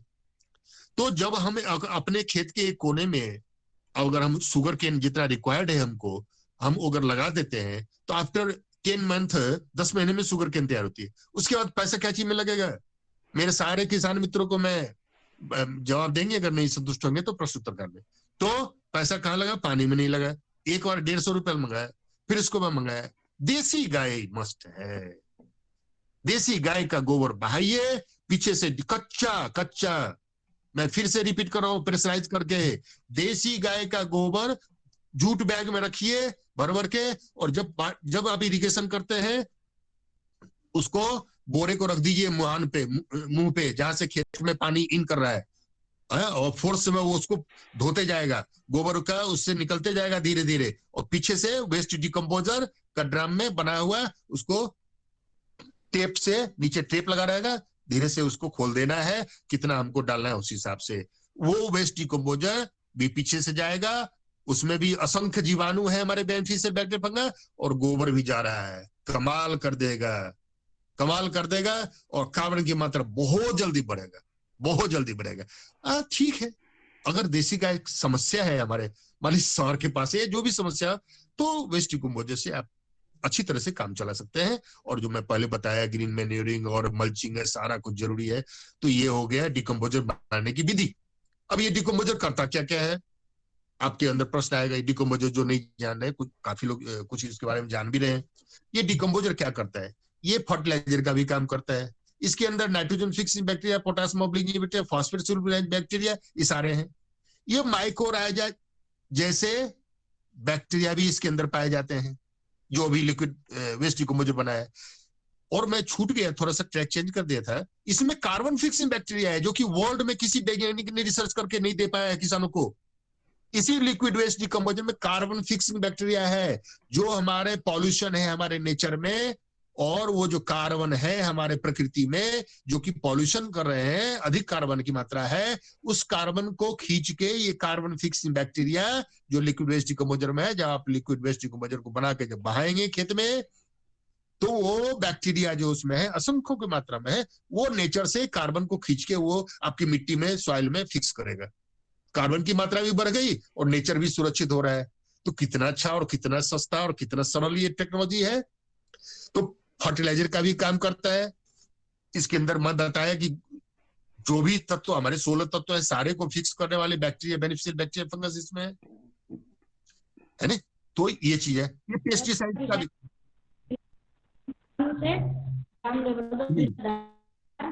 प्लीज लोग म्यूट करके रखें, प्लीज। तो ये प्लीज म्यूट करके रखें प्लीज। तो ये कार्बन फिक्सिंग बैक्टीरिया भी है, सारे बैक्टीरिया जिसके अंदर है वे किसके अंदर? Liquid waste decomposer, original waste decomposer के अंदर। व्हाट्सएप नंबर दिया हूँ, बाद में आपको मिल जाएगा, कहाँ से अवेलेबल होगा, सारे नंबर दूंगा, इजिली अवेलेबल हो जाए। अब ये पेस्टिसाइड्स का भी काम करता है। कहेंगे तो आपने क्यों चर्चा किया नीम के पेस्टिसाइड्स को, जब ये खुद ही पेस्टिसाइड्स है? तो नहीं भैया, 100% ये नहीं काम करता है। पेस्टिसाइड का काम करता है सिंपल। आपको जैविक में एक बात बता दूं, बहुत से जैविक किसान यहाँ पे बैठे हैं, अच्छे अच्छे अनुभवी किसान बैठे हैं हमारे प्रोग्राम में, ऑल ओवर इंडिया से मैं वेलकम किया था, तो वो जानते हैं जब आप करने लगेंगे तो 6 महीने के अंदर जान जाएंगे। जितना भी आप जो भी कर लें, आप जब केमिकल फर्टिलाइजर बंद करेंगे, पेस्टिसाइड बंद करेंगे, और जब आप जैविक करने लगेंगे तो कीड़े मकोड़े सब अपने भाग जाते हैं, मित्र कीट आएंगे, सारा कुछ करेंगे, सब मैं चर्चा कर दिया। और पेस्टिसाइड्स का ये काम करता है। जैविक खेती में लगने के बाद, कीट लगने के बाद, इंसेक्ट पेस्ट लगने के बाद ट्रीटमेंट नहीं कर सकते आप। मुश्किल होता है, ऐसा नहीं असंभव है, मुश्किल होगा, कंट्रोल करने में थोड़ा सा कठिनाई आएगी। तो क्यों लगेगा? जब हमारी मिट्टी समृद्ध है, हेल्दी है, तो प्लांट हेल्दी होगा, रोग नहीं लगेगा। मैं मास्क नहीं लगाता, उधर नहीं जाइए, बहुत समय का अभाव है। तो कोरोना कहाँ छुएगा भैया? कोरोना किसको छुआ? जो घर में रहा, सुरक्षित आयुर्वेदिक दवाई खाया, वो सुरक्षित रहा, और जो गया हॉस्पिटल, वो हॉस्पिटल से ऊपर ही चला गया मैक्सिमम। लेट इट गो, ये समझाने की जरूरत नहीं, बहुत ये हो गया क्लियर। तो पेस्टिसाइड्स का भी काम करता है, दी बेस्ट फंगिसाइड्स का काम करता है। क्यों हम बेविस्टिन और ये सारे फंगिसाइड्स का यूज करेंगे?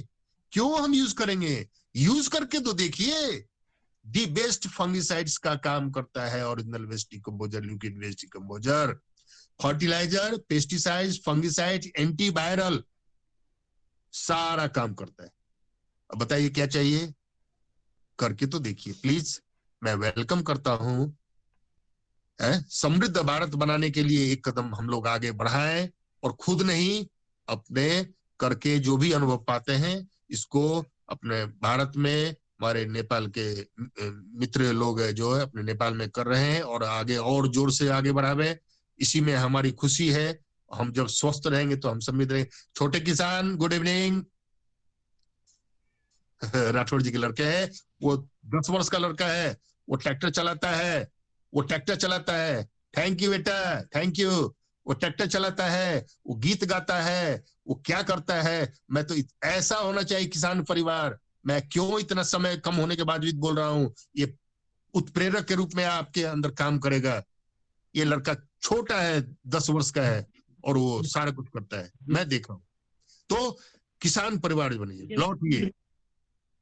अब आइए, पेस्टिसाइड्स, फंगिसाइड्स, एंटीवायरल, सारा कुछ काम करता है, फर्टिलाइजर का भी काम करता है। अब ये कैसे करना है, कितना डोज देना है?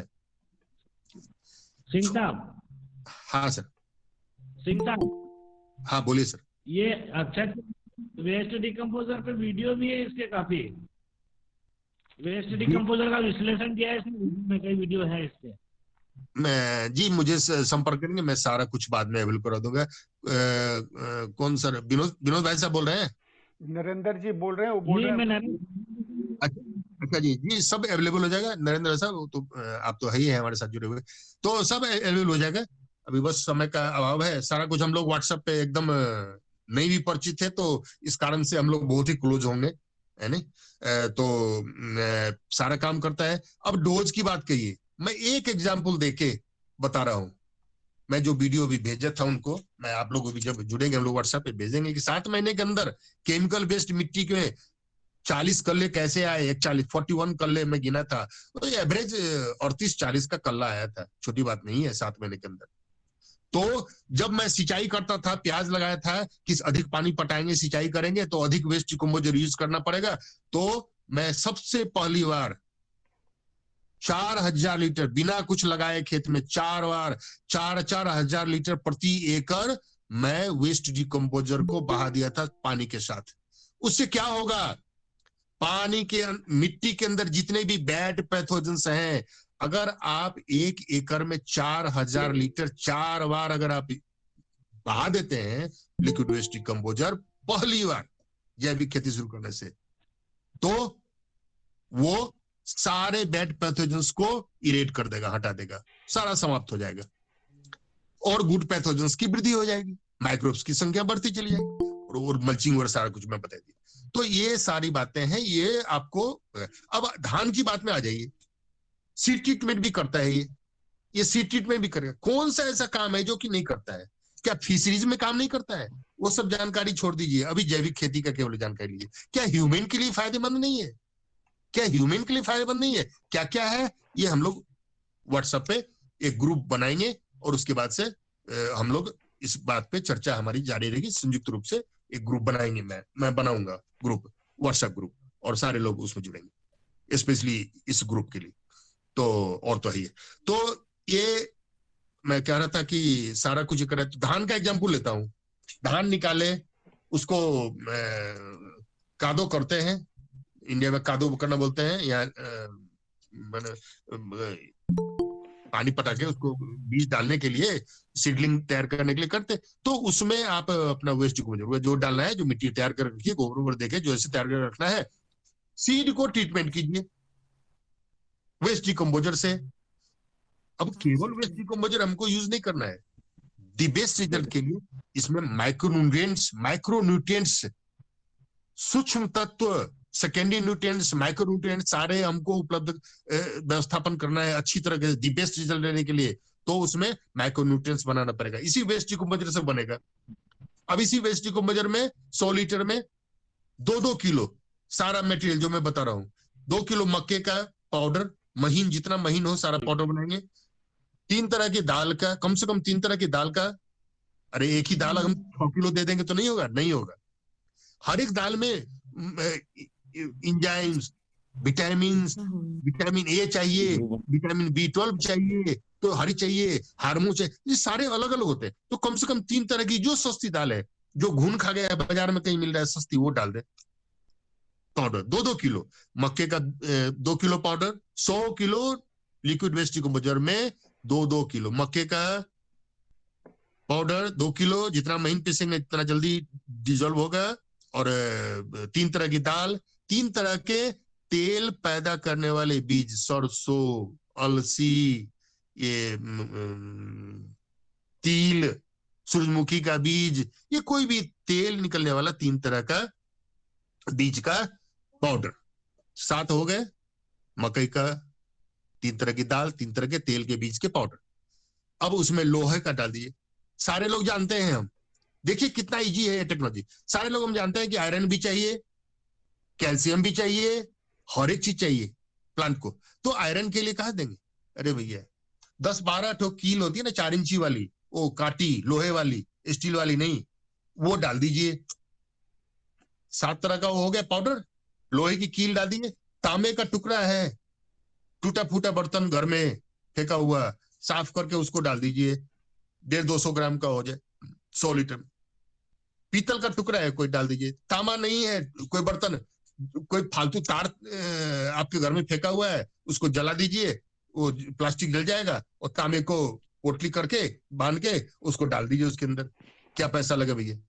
पीतल का टुकड़ा है वो डाल दीजिए, कांसे का है वो डाल दीजिए, बस उसको 20 दिन तक छोड़ दीजिए, सवेरे शाम चला दीजिए 100 लीटर वेस्ट डिकम्पोजर में लिक्विड, वो उसका 20 दिन बाद तैयार हो जाएगा। अब वो 5% केवल स्प्रे करना है तो 5% लिक्विड वेस्ट डिकम्पोजर में डाल के पानी मिला के उसको स्प्रे करना है। अब आगे मैं धान वाले में बताऊंगा। उसी तरह से अजब गजब चीज आप सुन रहे होंगे जो नहीं जानते हैं इसके बारे में। पत्थर जो हमारे नदी में पहाड़ों से पत्थर बह के आते हैं ना, कोई पीला होता है, कोई काला होता है, कोई सफेद होता है, कोई भूरा होता है, 7-8 तरह के पत्थर। संगमरमर का जहाँ काम होता है, टूटा फूटा रहता है, जो संगमरमर बेचते हैं, जो और भी तरह ग्रेनाइट बेचते हैं, ये सब टुकड़ा सब उठा के डाल दीजिए 100 लीटर में। 30, 35, 40 किलो सब डिफरेंट टाइप के, डिफरेंट कलर के पत्थर डाल दीजिए। अरे भैया पत्थरों में बहुत पावर है। पहाड़ों में, हिल्स में जहां पत्थर ही पत्थर है, वहां पे विशाल विशाल पेड़ कहाँ से आते हैं? मिट्टी कितनी है वहां, और कितनी हरी भरी होती है। लेकिन को इसको विस्तार में फिर हम लोग आगे व्हाट्सएप ग्रुप में जैसे भी हम लोग आगे इसको जारी रखें, तो वो 20 दिन में तैयार हो जाएगा। पेस्टिसाइड्स बनाना है, 10-12 तरह के पत्ते, नीम और ये वो सारा बना के आपको 5-5 किलो 7-7 किलो मतलब 100 लीटर बनाना है तो 5-5 किलो 4-4 किलो पेस्ट बना के, नीम के पत्ते का पेस्ट बना लिए तो 4 किलो 3 किलो डाल दीजिए। उसी तरह बकैन का, उसी तरह धतूरे का पत्ते का बीज सहित डाल दीजिए। कनैली होता है ना, कनैली बोलते हैं, जो गुच्छा खेलते थे हम लोग बच्चे में, वो खेलते थे, वो कनेल का फूल होता है ना पीला पीला, तो वो उसका हम नेपाली में भूल रहे हैं, तो यहाँ के लोग बताए हैं, फिर भूल रहे हैं। तो वो पीला पीला फूलता है, कोई सफेद भी होता है, कोई थोड़ा सा ऑरेंज लिए हुए होता है, तो उसके बीज है, पत्ते हैं, बहुत बड़ा बेस्ट पेस्टिसाइड से दी बेस्ट पेस्टिसाइड बनता है, वो डाल दीजिए। ये सारे पत्ते 10-12 तरह के डाल दीजिए, 5-5 4-4 किलो बना के 100 लीटर लिक्विड वेस्ट डिकम्पोजर में है, और उसके बाद से उसको 20 दिन छोड़ दीजिए, घुमा दीजिए सब वैसा, और उसके बाद से 20 दिन के बाद उसकी मात्रा के हिसाब यूज कीजिए। अब धान पे आ जाइए। धान को मैं बीज उत्पादित किया वेस्ट डिकम्पोजर से, कैसे करेंगे, क्या करेंगे? अगर हमारे रंजन जी अब क्वेश्चन आंसर कर लें, क्योंकि हाँ, अगर तो मैं इसमें जल्दी शॉर्ट कर आपका जल्दी शॉर्ट अनुभव तो कर बहुत ज्यादा है, उतना अनुभव सर एक मैं दिन में बोलते ही नहीं रह हो जाऊंगा। जाएगा। नहीं होगा। तो सीड ट्रीटमेंट कर लिए धान का, सीड लगा दिए, सीडलिंग तैयार हो गया, उसके बाद से फिर से उसको उखाड़ के फिर वेस्ट डिकम्पोजर और माइक्रोन्यूट्रिएंट्स के लिक्विड में विस्तार में उसमें बाद में जानेंगे। वो अच्छा ग्रुप बनाएंगे हमारे है ना, बनाएंगे हम लोग, और तो उसमें तो सीडलिंग को भी उसमें हम डिप करके रखेंगे 15-20 मिनट, उसके रूट पोर्शन को, और उसके बाद लगाएंगे, कोई भी रोग नहीं लगेगा, मिट्टी सॉइल बॉर्न कोई डिजीज नहीं होगी। उसके बाद उसको 20 दिन तक कुछ भी नहीं छिड़काव करेंगे, खेत में कुछ भी नहीं होगा। 20 दिन के बाद आप उसको उम्र के हिसाब से उसका डोज बढ़ाते जाएंगे। लिक्विड वेस्ट डिकम्पोजर भी उसमें रहेगा, किस उम्र का है तो कितना % लिक्विड वेस्ट डिकम्पोजर डालेंगे, कितना माइक्रोन्यूट्रिएंट्स डालेंगे, कितना स्टोन लिक्विड पत्थरों का रस डालेंगे, कितना लीफ एक्सट्रैक्ट डालेंगे, पत्ते का रस का डालेंगे, है ना, ये सारी बातें तो उस तरह से होती जाएगी, कोई भी रोग नहीं होगा।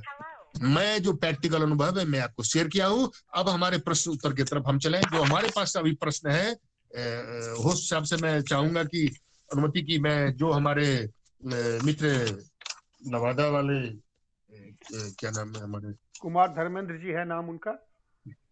हाँ आए हुए हैं ना? हाँ आए हुए हैं, अभी भी हैं।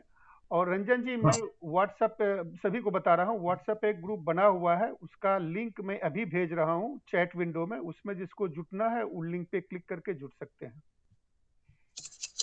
चलिए, आपको बहुत बहुत धन्यवाद, हमारा काम आपने आसान कर दिया है। और अब आप आ जाइए, कुमार धर्मेंद्र जी का जो प्रश्न है, एक ऑर्गेनिक किसान है, मुझे मालूम हुआ है और बड़ी खुशी हुई। तो मैं जितनी भी चर्चा किया उसमें कुमार धर्मेंद्र जी का जो प्रश्न था, जैविक खेती प्रबंधन कैसे करना है, मैं बता दिया।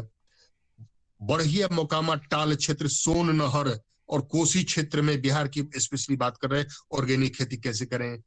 कुमार धर्मेंद्र जी, इस पे विस्तार में हम लोग आपस में मैं वेलकम करता हूं आपको। मैं अपना व्हाट्सएप नंबर दिया हूं और हमारा व्हाट्सएप ग्रुप भी है, सब लोग जुड़े और एक धक्का दें।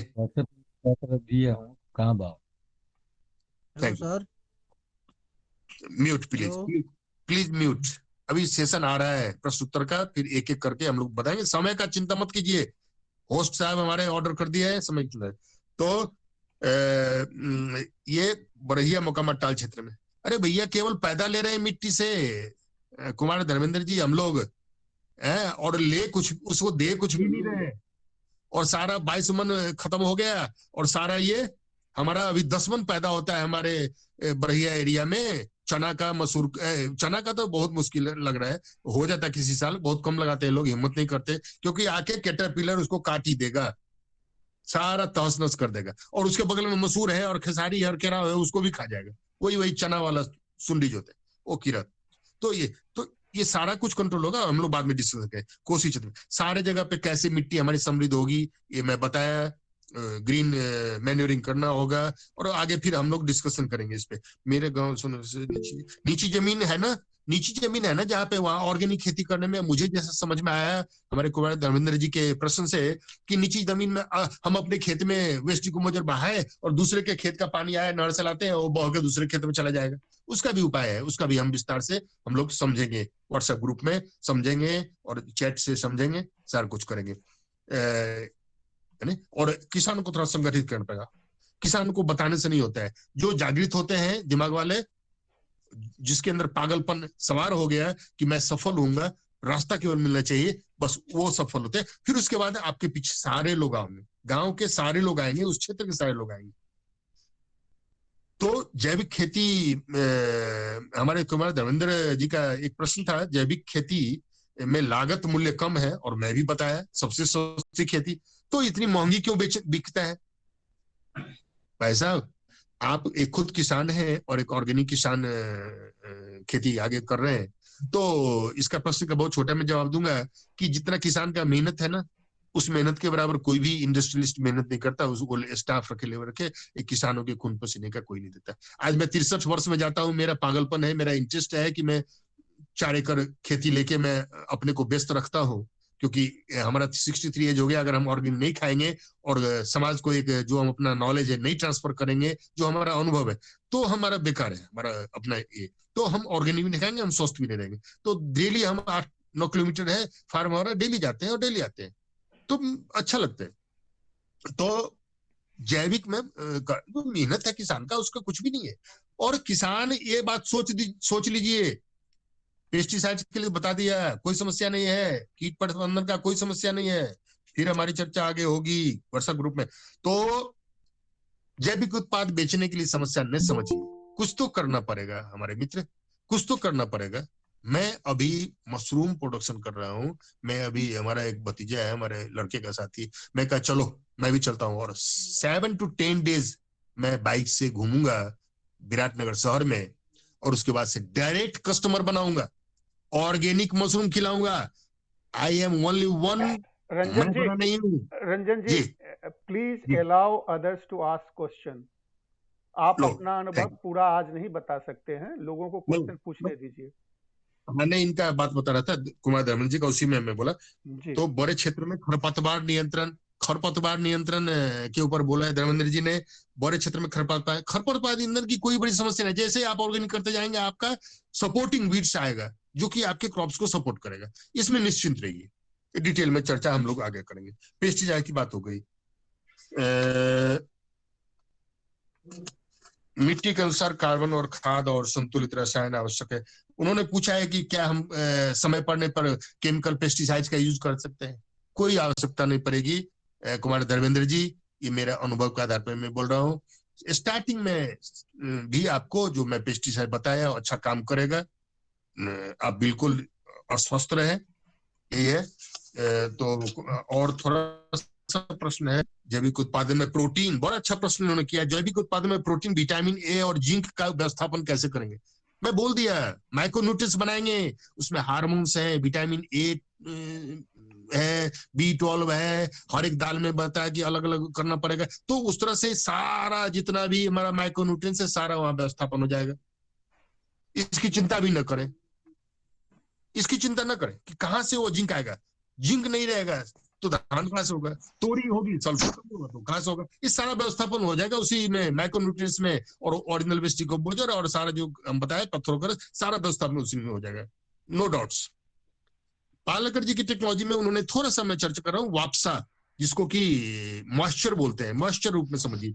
वापसा मीन्स की जंगलों में जो मॉइस्चर मैंने बताया था, जंगल का उदाहरण देने टाइम में, जंगल की मिट्टी 4 महीने बारिश नहीं हुई तो भी खोदिए तो वो मॉइस्ट मिलेगा, उसमें नमी बरकरार रहती है जो कि ह्यूमस के चलते होती है।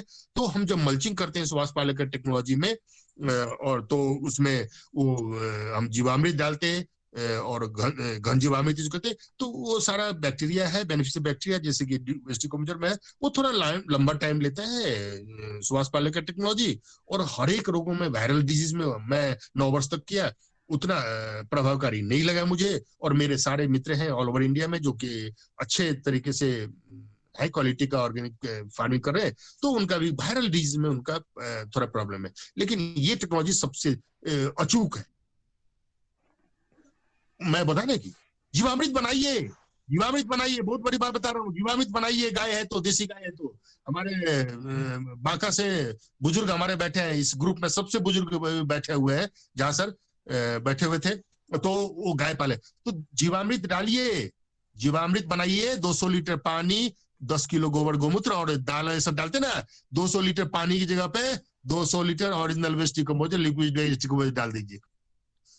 सुभाष पालेकर जी कहते हैं ये प्रैक्टिकल की यूज किया हुआ है। आज मैं 4 साल पहले इसको रिसर्च किया था, और हमारे एक हरियाणा के भी एक पढ़े लिखे किसान ने यूज किया था। मैं डॉक्टर कृष्णचंद्र सर को बताया था, deputy director Jagat Singh sir को बताया था, बोले कि हाँ यहाँ हरियाणा में भी ये हुआ है। तो मैं रिसर्च किया था खुद ही, क्योंकि मैं जीवामृत बना था। मैं पानी की जगह पे जीवामृत में 200 लीटर डाल दिया। जब 10-11 किलो वेस्ट बचता था छानने के बाद, पानी में बना के। आपका व्हाट्सएप नंबर कितना है सर? प्लीज बीच में न बोले सर, मैं फिर से लास्ट में बोल दूंगा, अभी समाप्त करने जा रहा हूँ, प्लीज जल्दी बोलो। तो जीवामृत बनाने में 200 लीटर पानी में की जगह पे 200 लीटर वेस्ट डिकम्पोजर डालेंगे। वो जो 10-11 किलो वेस्ट बचता था छानने के बाद, वो 3 से 4 किलो मैक्सिमम बचेगा और सारे को डिजोल्व कर देगा, डिकम्पोज कर देगा। प्लीज बीच में मत बोलिए सर, सारे लोग को डिस्टर्ब हो रहा है। कह रहे हैं आपका व्हाट्सएप नंबर कितना है सर? प्लीज मैं बोल दिया सर, मैं अभी लास्ट होने जा रहा हूँ विद इन 5 मिनट, उसके बाद प्रश्न मैं व्हाट्सएप नंबर फिर से लिखाऊंगा, प्लीज म्यूट कीजिए प्लीज। पंकज जी हम तोरा के भेज देम नंबर। मैं ठीक है, चलिए मैं अभी बोल रहा हूँ, प्लीज नोट डाउन, उसके बाद सारे लोग म्यूट कर लीजिए। 009 note down please, 00977 00977 country code हो गया नेपाल का, मैं नेपाल में रहता हूँ, शायद अभी आप आया तुरंत इसलिए मैं बता रहा हूँ। 00977 कंट्री कोड हो गया, डैश दीजिए। 98,98043 मोबाइल नंबर, 98043 व्हाट्सएप नंबर, 98043 724 फिर से सुनिए, 00977 country code, WhatsApp number 98043 72944 98043 okay, सारे लोग प्लीज म्यूट कर ले, बहुत छोटे समय में समाप्त करने जा रहा हूं। तो जीवामृत बनाए वेस्ट डिकम्पोजर से, वो डबल पावर में काम किया, मैं यूज किया था जब 3.5 साल से ऊपर हो गए, तो डबल पावर में यूज किया, बहुत इफेक्टिव रिजल्ट दिया, इंसेक्ट पेस्ट को भी कंट्रोल करने में बहुत ही अच्छा काम किया। तो उसको मैं मिक्स टेक्नोलॉजी आपको बताऊंगा और डिटेल में अभी आज नहीं बता पाऊंगा। तो लेट इट गो कैसे बेचेगा मैं बताया, डायरेक्ट कस्टमर बनाना है, एक अच्छे जो पैसे वाले हैं, कोई चमचागिरी नहीं करने जाना है। बेचने के लिए तो हर एक लोग मेडिकल रिप्रेजेंटेटिव रखते हैं, जो कि अरबों खरबों की कंपनी है, वो जाते हैं और डॉक्टर से मिलते हैं। तो मैं क्या नहीं मिल सकता? जो पैसे वाले लोग हैं उनके स्वाद को बिगाड़ दीजिए, उनका स्वाद मुंह का ऐसा बिगड़ जाएगा कि वो वही चावल खाना चाहेंगे, वही दाल खाना चाहेंगे ऑर्गेनिक, वही सब्जी खाना चाहेंगे, वही स्ट्रॉबेरी खाना चाहेंगे, वही मशरूम खाना चाहेंगे। वो मशरूम आप अगर खा के देखेंगे जो मैं प्रोडक्शन कर रहा हूँ, लोग बोलते थे, पिछले साल मैं पहली बार किया था नेपाल में organic mushroom waste decompose technology से, नेपाल के सारे लोगों को मालूम है। तो वो लोग कहते थे कि उस मशरूम में वेस्टर्न मशरूम था, उस मशरूम में इस मशरूम में तुलना ही नहीं है, इसका स्वाद कैसा है। ये हमारा वाला मशरूम केवल व्हाइटिश होता था और ये तो ब्राउनिश होता है ना, जो केमिकल से होता है। ये बहुत लेट इट गो। अब मैं अपनी तरफ से समय की अभाव भी कहिए, जैसे भी अब इस चैप्टर को मैं बंद कर रहा हूं, अब प्रश्नोत्तर काल में हम आवे और एक एक करके समय का सदुपयोग हो, एक एक करके प्रश्न करें। जो भी जितना भी गहरा प्रश्न हो, समुद्र की गहराई में जब तक आप ले जाएंगे तब तक मूंगा मोती नहीं मिलेगा। जितना भी गहरा से गहरा हार्ड प्रश्न जो कि आपके दिमाग में नहीं समझ में आता है, वो कर सकते हैं। जो मेरा प्रैक्टिकल अनुभव है मैं वही शेयर करूंगा, पढ़ी हुई बात को मैं शेयर नहीं करूंगा। ओके, अब प्रश्नोत्तरी शुरू है, प्रश्न जिसको है वो पूछें आप प्लीज।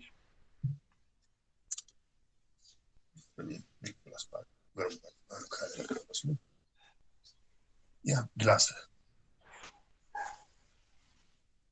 तो किसी का कोई प्रश्न नहीं है? सर नमस्कार, मैं कुमार धर्मेंद्र बोल रहा हूं सर। स्वागत है सर, ये जैविक में टेस्ट ज्यादा क्यों होता है? ये आपका एक प्रश्न था, जैसे कि विटामिन ए और जिंक, और ये जब सारे माइक्रोन्यूट्रिएंट्स, सारे तत्व जब आपके सॉइल में हैं, तो आपके प्लांट्स में भी जाएंगे, वहां से ट्रांसफर होकर आपके फ्रूट्स और वेजिटेबल और सारे अनाज में जाएंगे, चाहे वेजिटेबल हो, चाहे फ्रूट हो, या कोई भी क्रॉप्स हो। तो उसमें जो सारे न्यूट्रिएंट्स जाते हैं सफिशिएंट मात्रा में रहते हैं, इसीलिए ऑर्गेनिक टेस्टी होता है, देखने में भी अच्छा होता है। आप ये टेक्नोलॉजी यूज करके देखिए, विश्व की सारी टेक्नोलॉजी आप भूल जाएंगे। चलिए दूसरा प्रश्न कीजिए कुमार धर्मेंद्र जी।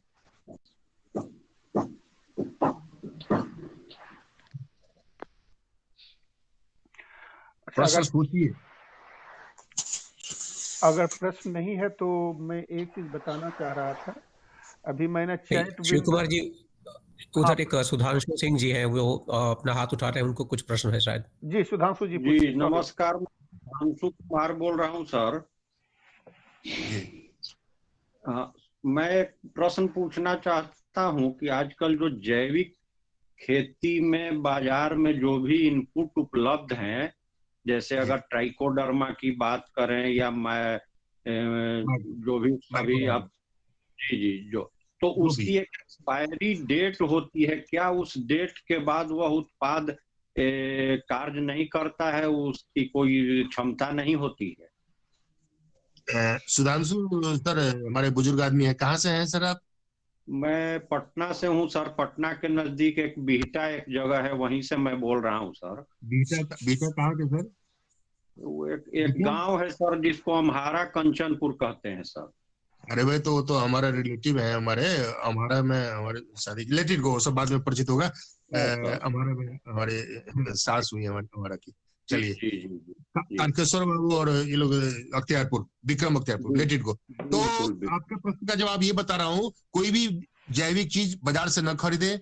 मैं जो बताई ये टेक्नोलॉजी, इसमें सारे माइकोराइजा भी है, और सारे जो भी आप जीवाणु आप खोजेंगे, बेनिफिशियल बैक्टीरिया और फंगस, वो सारे हैं। ट्राइकोडर्मा सारे हैं।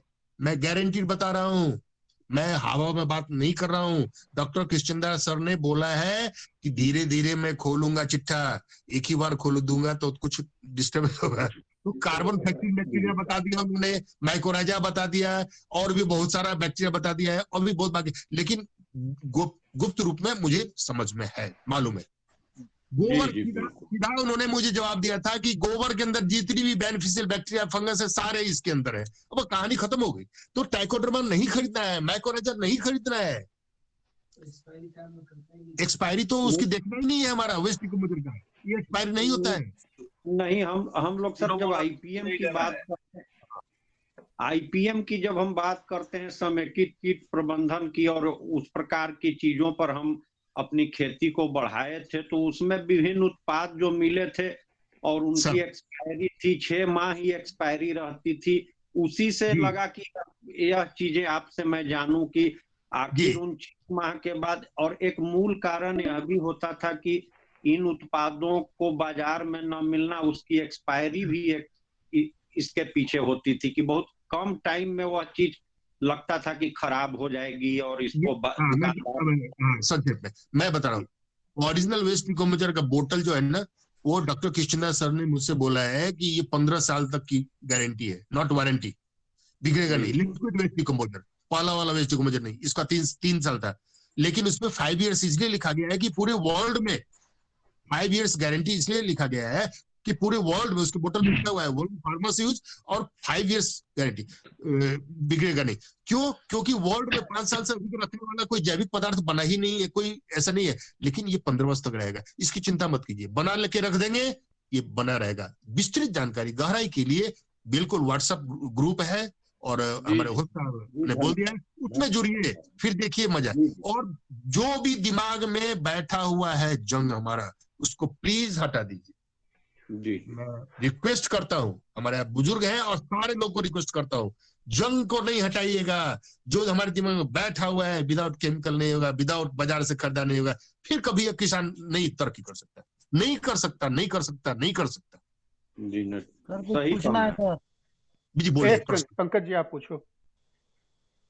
जी, हम लोग बोल रहे हैं तिवारी जी के गांव चिकनौटा, पूर्वी चंपारण से किशोरी सिंह जी, स्वागत है। रंजन जी, आपका प्रोग्राम क्या संभव है यहाँ पर हो सकता है? देखिए किशोरी जी, मैं आपके लिए एक अलग से प्रोग्राम कर दूंगा। मैं रंजन जी को 19 फरवरी को फिर से बुलाऊंगा, जिसमें केवल क्वेश्चन आंसर होगा, और रंजन जी केवल प्रश्न का जवाब देंगे और कोई डिस्कशन अपने तरफ से नहीं करेंगे। 19 फरवरी इसी समय। ठीक, बहुत बहुत धन्यवाद। बहुत बहुत धन्यवाद सर। एक प्रश्न हमारा भी था सर। हाँ पूछो। बोलिए। एक सेकंड में, गौरव रुक जाओ 1 मिनट। ये भी कॉल खत्म होगा 8 मिनट में, मैं अगले सेशन का भी चैट विंडो में डाल दूंगा, तो वो उसमें भी ज्वाइन करना। गौरव आप प्रश्न पूछो, अभी 8 मिनट है इसलिए वही प्रश्न पूछो आप। ठीक है सर। रंजन सर नमस्कार। नमस्ते सर, स्वागत है। म नेपालीमै क्वेसन सोध्छु, हजुरले मिलाएर उल्था गरेर भन्नु होला। दुर्गा जी भन्दै हुन्छ। हजुर। ल तपाईँ नेपालीमा बोल्नु, आप नेपालीमा बोली, मैं हिन्दीमा बोलूं। अलिकति आवाज मिठो पाइरहेछ, अन्त म्युट गर्नु बेला भयो। प्लीज म्यूट किया जाए, जो बोल रहे हैं उनको चांस दिया जाए।